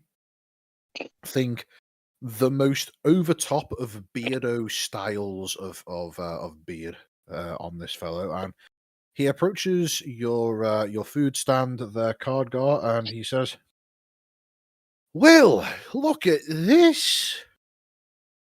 We've got ourselves a collection of wyvern slaying heroes on for ourselves. Hey, how much are you selling for these cuts of meat here?" I answer honestly, except I replace silver with gold. Well, we've already figured out how much gold that you made, so we'll just gloss over what the actual ends up actually being. All we know Then is I that answer you scammed honestly, the since fuck I out don't of him. benefit from lying. You scammed the fuck out of him regardless. Yeah. Ah, so we get more I money? believe you get your 240. After Damn. eating the chunk of meat, he is thoroughly impressed. He seems to be fully taken in with the overall display of magical prowess and sheer braggartry that you guys were able to put on here, and says, "Well, if you're looking to make a decent bit of coin serving the Dwarven Kingdoms, then you've come to the right place. Safe to say that we've had a problem with that flying beastie for a while now, and unfortunately, the forces that we were promised seem to have just simply never really turned up.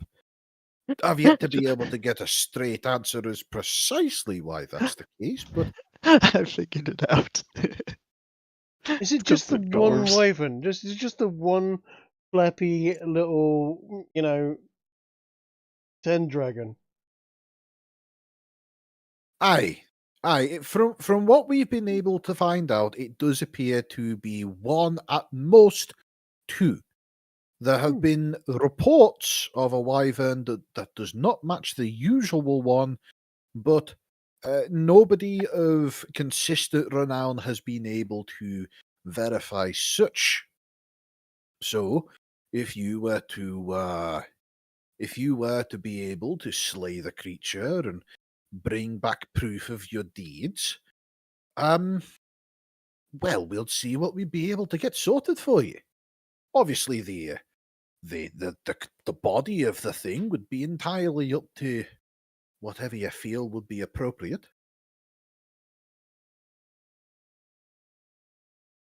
shall we head back to my office for the sorting of negotiations? Splendid. Absolutely. I mean, yeah, this sounds like a great idea. Lead the way. And then we'll do a As fond he's, farewell to everyone there, give them all a wave, and, time to as you watch are the making skies. your way, as you're making your way away from the area, you do get a few cheers and a few sounds of disappointment that the celebrations have evidently been brought to a potentially early close by the appearance of the town mayor looking to officially hire your services. And Ooh, they're going to get rid as of our he, actual wyvern. Mm. Yeah, but that's not as he fun. leads you away, indeed, it's not as fun. It's considerably more fun to talk about getting rid of the wyvern than actually getting rid of the wyvern. Well, getting rid of the wyvern's going to happen like somewhere else. They're not even going to see it, so it's not really that interesting. We could make it happen in the city. We could just do it at night when it You're attacks right. them. We use them as shields. Christ. Look, I wouldn't put it past you at this point. But in any Listen, it case, would only be the second city we've caused mass devastation to. yeah, Yes. as he makes So his far. way along the town, he is walking at a decent pace, evidently quite excited to get you into a position where you can begin negotiations. And upon arriving at a somewhat fancy looking, but otherwise not particularly out of place structure for this side of town, he directs you to the door and says, "This right here is the mayor's office. I live here myself, and otherwise, this is where all of the mayoral business stuff goes. And I'll welcome you in. I'll get you a drink." Ow. Lovely. Sorry, cat. And as he makes his way in, he directs you over to a comfortable looking seating area where he himself can sit down at his desk, where you see that there's a variety of books and various other bits and pieces, and there's a cabinet filled with various dwarven liquors and the like. And he pours you all a decent tumbler glass worth of some fine, thick, brownish fluid. And he takes a drink of it himself, downing it in one go, and smacks his lips at the flavour and says, "Oh, that was good. I think I'll have another. But do feel free to savour it yourself. It's not every day, I'm sure, you get to enjoy something of this quality and vintage. Regarding the wyvern, I don't want you to kill it. You don't want us to kill it? No." Screen fades to black. Next episode on. I would do that if it were an hour from now, but no, we've still got plenty of time to discuss this. He About But 20 minutes. today was a marathon, so the preview was unnecessary. Back into the next episode. The man looks at you in the eyes, each of you, one by one, as he says, "No, I have I two. definitely do not want you to kill the wyvern. And for a very, very important reason. He's in That love with the wyvern is ensuring that the town remains quiet and safe. You may notice that the area in which you were just engaging in your festivities was very well kept. It was very well maintained. No broken windows or anything along those lines. It was all nice and calm. And it's been that way since that wyvern came in and started making everybody terrified to go out and try and cause trouble regarding all of the what they call wealth inequality between the north and south ends of the river. So what are we doing here then? Are you offering us a sum to disappear as an upfront sum for slaying this wyvern and to just not come back? Are we silencing the people that are complaining about the wyvern? He looks to you, Piper, and he gives you a big, toothy grin and says, "Looks like that we're discussing precisely from the same hymn sheet, my dear."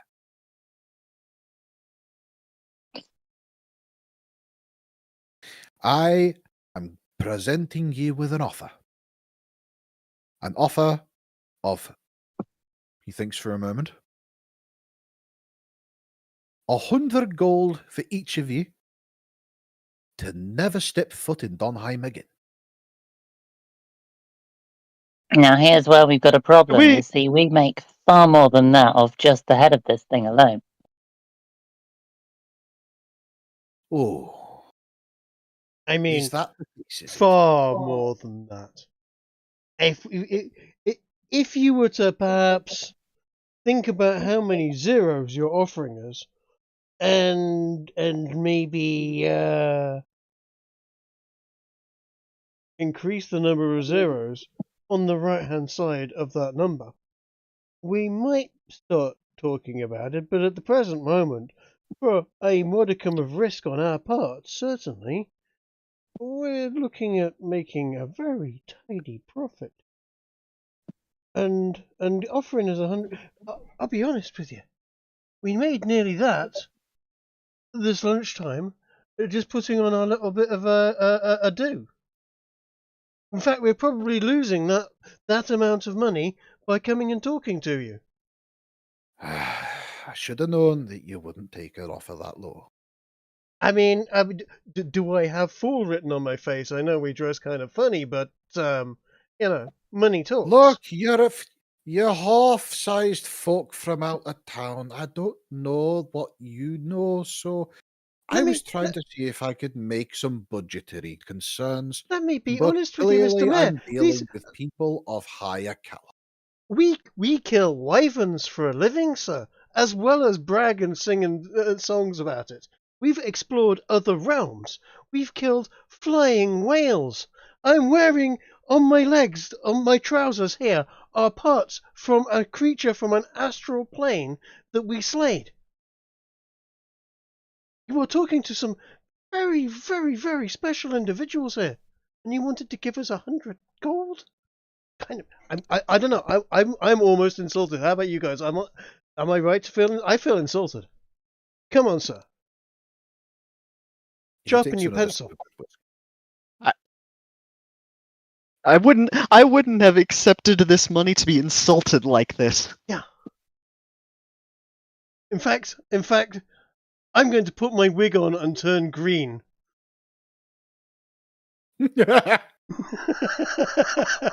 Well, following the obvious cue, I suddenly turned green with a ring or whatever the hell it was.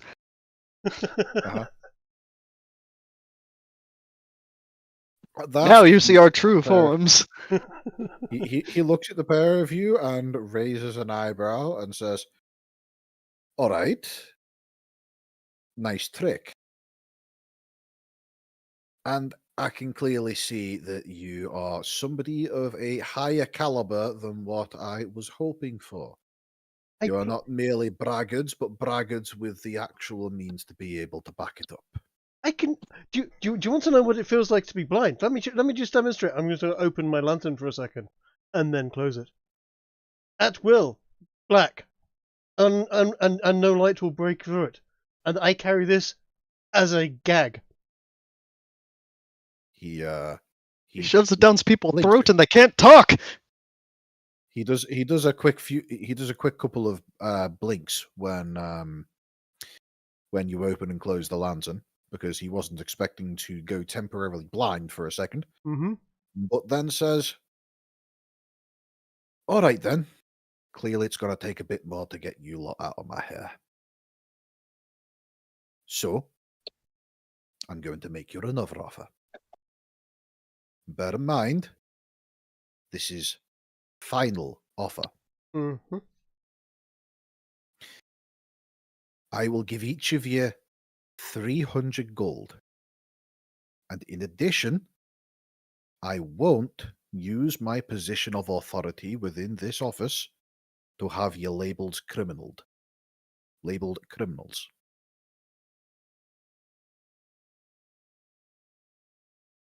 You know, it's fantastic, some of the magic items we've got, isn't it? I mean, being adventurers and slaying dragons, you get so much stuff. I mean, there's this fantastic device I've got. It's running all the time. You see, it records everything everyone says and allows us to repeat it at will. And I'm going to make a deception check, I think. I'd like to help Kiki's deception there by using illusory script to basically What? make it look like whatever she's showing is producing a transcript of this conversation. Why would you make this?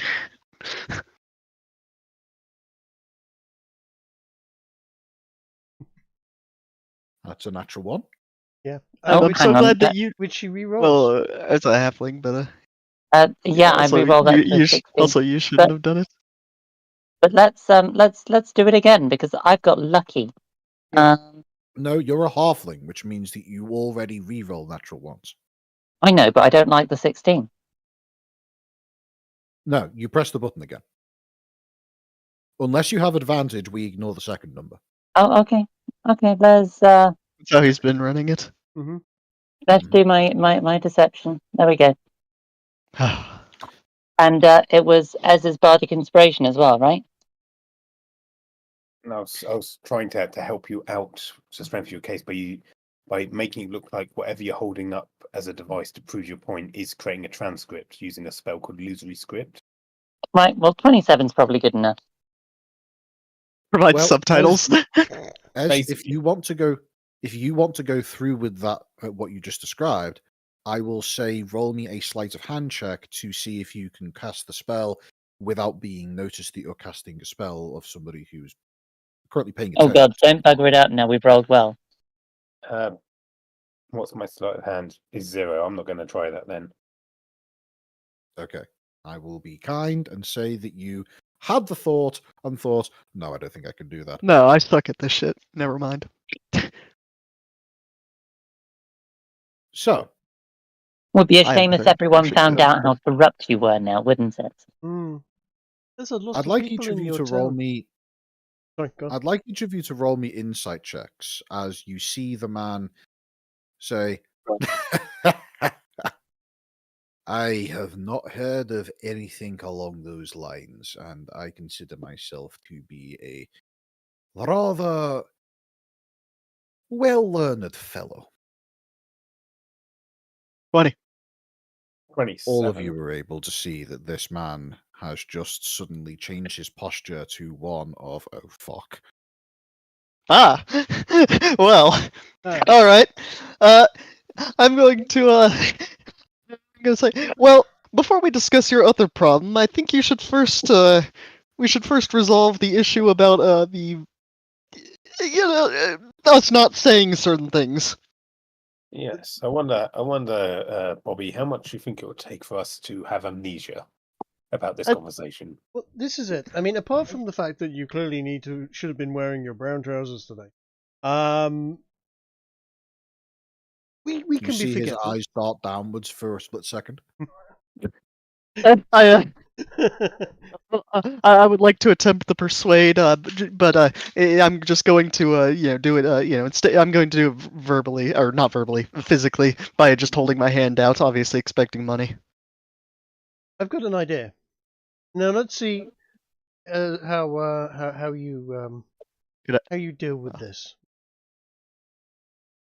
Ah, What I was going to suggest as my bargaining tool for freeing your mind of this winged terror was a payment up front, and then perhaps a small share for our little company with of the takings of your mine.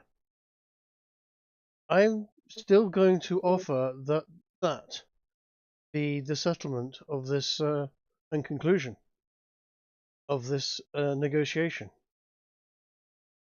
Wyvern dead or wyvern alive, we take 5% of your mine. And if you don't, if you want us to leave it alive, that's fine. But if you don't agree to that, we will kill the wyvern, and I will come back and we will sell all of the parts and everything else and make far more money than you've just offered us, and in minutes. Our reputation will boom. We will be heroes of the town, and you, as the mayor, trying to criminalize us for being the heroes of the mayor, you would soon lose your office. In fact, I've heard of public officials being lynched for doing that sort of thing. You see, he slams the glass that was in his hand onto the table, shattering it and getting his hand quite bloody in the process as he shouts, "You've said enough!" So, shall we say 5%? And you've been rather persuasive. Go and kill the fucking dragon, he says as he sits down and doesn't even offer you looking in your direction, but promptly gives you a very strong indication that he's pissed and wants you to go away. Well, excuse me, you don't seem to have resolved the issue of why we're not going to repeat everything that was just said here. Yeah, I believe 5% was on the table. I did say that was the conclusion. Oh, I do apologize. I agree. Fantastic. I offer him my hand to shake. And a grin. A big shit-eating grin. I'm also giving the shit-eating grin. He takes a step forward, and this guy hates us. You could see that he goes in to grab your hand with his blood-soaked hand. Mm-hmm. If you can have an opportunity to try and quickly move your hand out the way if you want, or you can accept the blood-soaked hand as a handshake. I will take the blood-soaked hand. As he takes your hand, he leans into you and says, "You have yourself a deal. Now go fuck up my town." Fantastic. And you have yourself a reputation. Have a very, very pleasant day, sir. Fucking Bards. How about it this way? If it goes wrong, such we a all good song die about and you the fine corrupt- anyway. You keep your wyvern and we're dead. You know, there's always an upside for you. You can hope for that if you like. Don't worry, I will no longer publish the ballad of the corrupt mayor. Farewell, good sir. If you play this right, you could be in good favour with the town. You know, they're the mayor who hired the bards to take out the enemy of the town. He's not saying anything. He's just glaring in your general vicinity at all of you. Right. I think we're done here. Shall we? Excellent. Now, in the as they say, where the white women at? Where are the human women at? Where the human women at? Where the dwarven women Where the school. Right. Let's depart from Where it. the elven women at? So, may I propose? It is it is midnight, and I know In several of 5 us have had. minutes? Yeah, you're in a I'm bit of a just rush here, aren't suggesting- you? I'm just suggesting that it's a very good breaking point for us Next to. week it'll be 10 minutes. Next week it'll be 15 minutes. I know. It's how you get your pay while Can I make a sneaking off from work. suggestion? Can we see what's in the magical trinket stop? It's not just a. This is where we make nice mining equipment. Let's see if we can find something juicy to go and yeet this wyvern with. Yay? I Nay? would say it would be a good idea for your party to go and talk to the magic shop and maybe see if there's anybody who is an ex-miner for the purposes of getting a lay of the land in terms of Yeah, what you can maps. encounter. Exactly. We're all ex-miners. Well, yeah, everyone was a miner at some point. I imagine you all walk out of the mayor's now significantly less hospitable sounding office with a bunch of big happy smiles all over your face after having realized that, wow, what a fucking cunt that guy is. Yeah, but share of the mine, guys. You ever wanted to own a silver mine, a gold mine? Mm-hmm. I mean, it was a minor share, but I'm still happy about it. Yeah, but we're not having to work for Well, it. That's just an income. That just ticks over.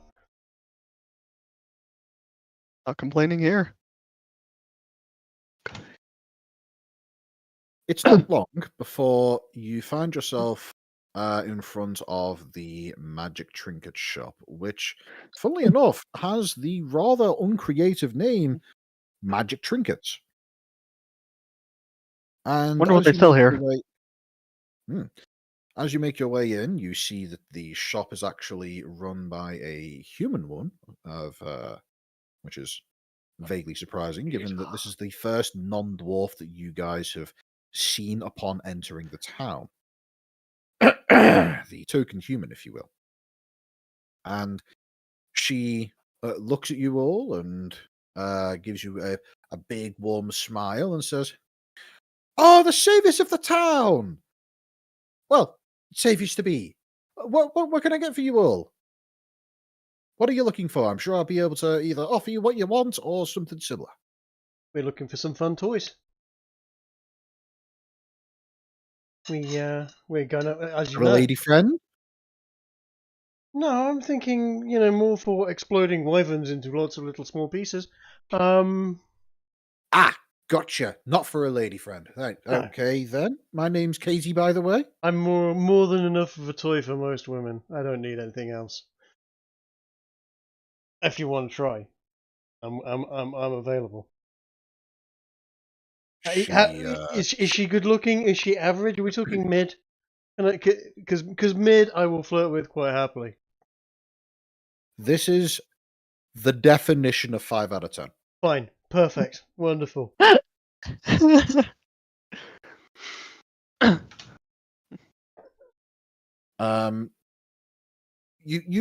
a 5 out of 10 that you suspect that with a lot of makeup enhancements could maybe get to a 7 out of 10. But yes, very mid.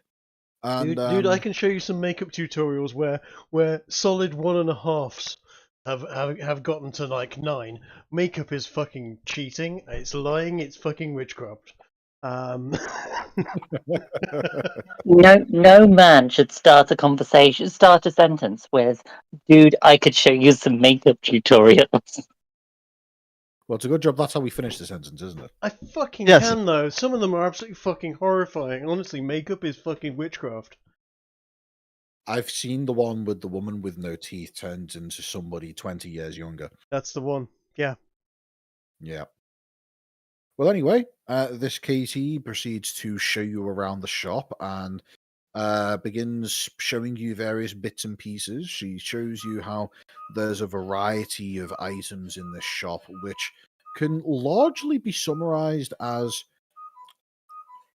modern day kitchen appliances achieved through the use of dwarven runecraft.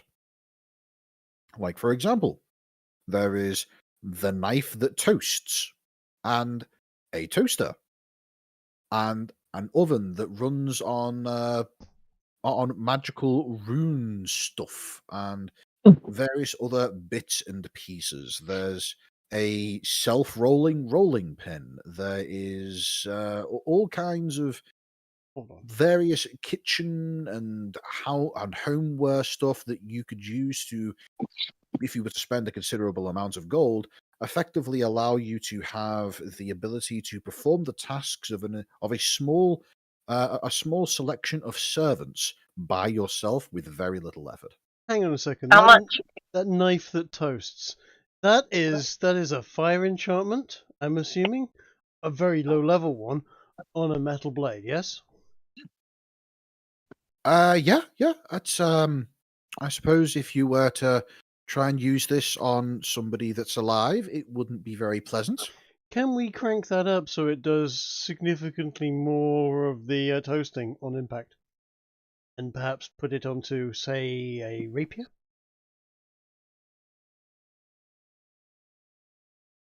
I can't do that. I get these things bought in, but Right. I could put in an offer for you. I could ask my supplier.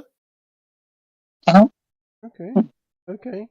how big is this Are you oven? after weapons? Is that what you're looking for? It's certainly something that is a consideration. Yes, weapons or something that can. We've dealt with wyverns before, and bragging aside, etc. They are a dangerous foe. They have poison in their tails. They often have a fire breath. So At any point, do you lift your shirt to show the gigantic, scarified impact points from where you were literally impaled? exactly, yes, yeah. Why not? That's fucking. Check out my fucking scars, darling. Yep, there is a palpable look of simultaneous amazement and just disgust at seeing that wound. Mm-hmm. Because I mean, that's only a week old, and even with magical healing, that still looks pretty raw. I'm actually quite interested in that oven. How big is it? Is it like microwave or full oven? It's like a full-sized oven. It's something that if you were to put it into the parlor, it would consist of its own 5x5x5 cube space. Oh, I won't fit it. It would effectively allow you to create an entire 5-course meal uh, by yourself. Because like, for example, pots and pans placed on it are self-stirring. Other items, like if you were to put a pizza in the oven, it would rotate itself to ensure even cooking. It's a magically enhanced cookware set, and it's apparently worth a good few hundred gold. How rare are they? Are they like, will I find these things all over the place or? You haven't seen anything along these lines before. You've over in Varpak, you were able to find conventional looking ovens that ran on just simply burning things. You were also able to see things that looked as though they were largely the same concept but using firestone. This is the first time you've seen an oven that literally looks as though everything about it is powered through magic. You see, my issue is I'd need another parlour essentially to fit the oven in. So it's a no at this point. And I imagine you describe that to the woman. Yeah. Well, if you say that, she would say, "Oh well, if you want, I can put one aside for you for a couple months. If you need time to get something set up, if you're looking to buy a new place." That'd be I could great, do actually. If you can hold one for a little while, I might be back. I'll probably be back. well. If your address is anywhere within the Fire Iron Concordat, we could get a delivery service sorted. I'll open the parlour and go. It's a little small at the moment. Oh, I don't think that counts as being within the Concordat. That's extra dimensional space. I mean, it's within the Concordat at the moment. Yeah, but you can't give me a postcode, can you? Probably not. No. Yeah. When you can, come back here and I'll get yourself. I can help you get sorted with all sorts of things. Your space does look a bit small right now, and I can see why you'd have to turn down this particular item. But in the future, let's cover that another time. You're looking for weapons, aren't you? Weapons or armor? Did you see? I don't fancy getting scars like this again. We can do it. We've done it before. We can take these things. But ideally, yeah, maybe She not die in the doesn't process say again. anything, but she gestures towards what is apparently a wall. Okay. And she has a knowing smile on her face as she does so. Can I do an arcana or something and see if it's an illusionary wall? I'm gonna poke the wall. That also works. Coatrack fails to poke the wall as there is apparently no wall. And as Coatrack pokes the wall, she makes her way over to said wall herself and simply walks through it, saying, "Follow me." And assuming that you all do, Yeah, absolutely. you are quickly greeted with a second area in the shop, which up until this point has been entirely concealed from the outside.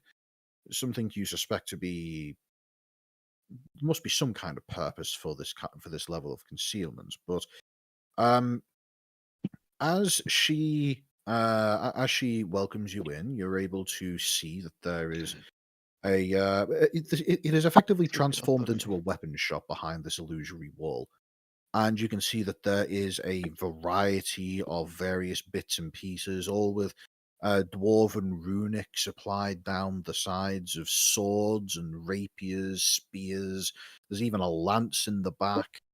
And it appears as though that this is indeed a dedicated magic weapons shop that apparently is available to people who simply ask the right questions, such as, do you have something for killing a town, a thing that has been bothering the entire town for over half a year at this point? I'm glad you didn't say killing a Just for town, because you example. already know how to do that. Yes. At least for downtown.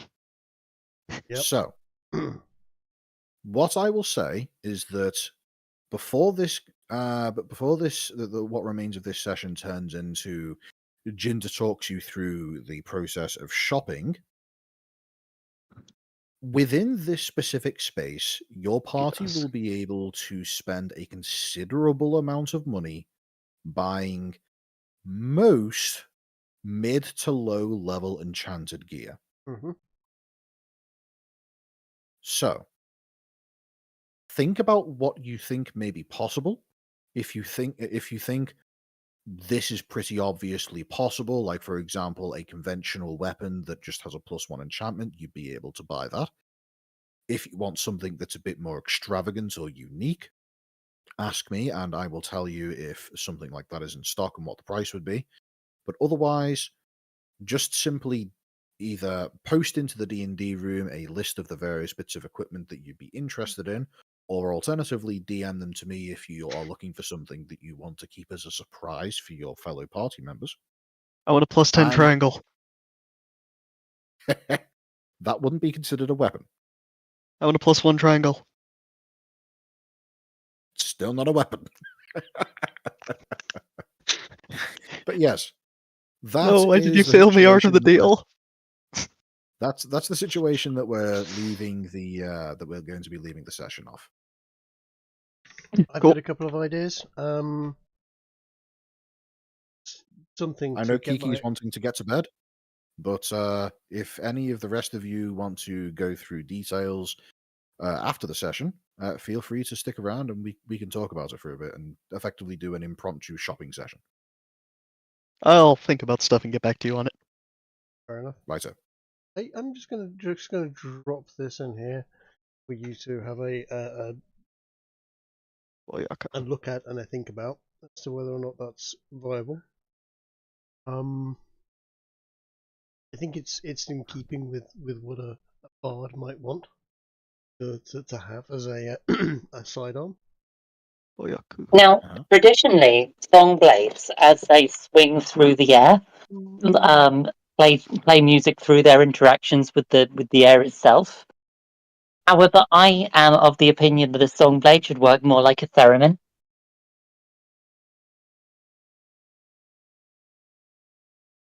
So So it starts Spooky singing and alien whining music? when it gets near to someone. So basically, you're proposing that if a song blade were to be made available to you, that it would sound like spooky alien music whenever you're fighting. Potentially. Some people have managed to make things that are less spooky alien music. Let's face it. Remember Star Trek? The original series Star Trek theme tune was done on a theremin. I want to hear a triangle cover of it. But it's, you know.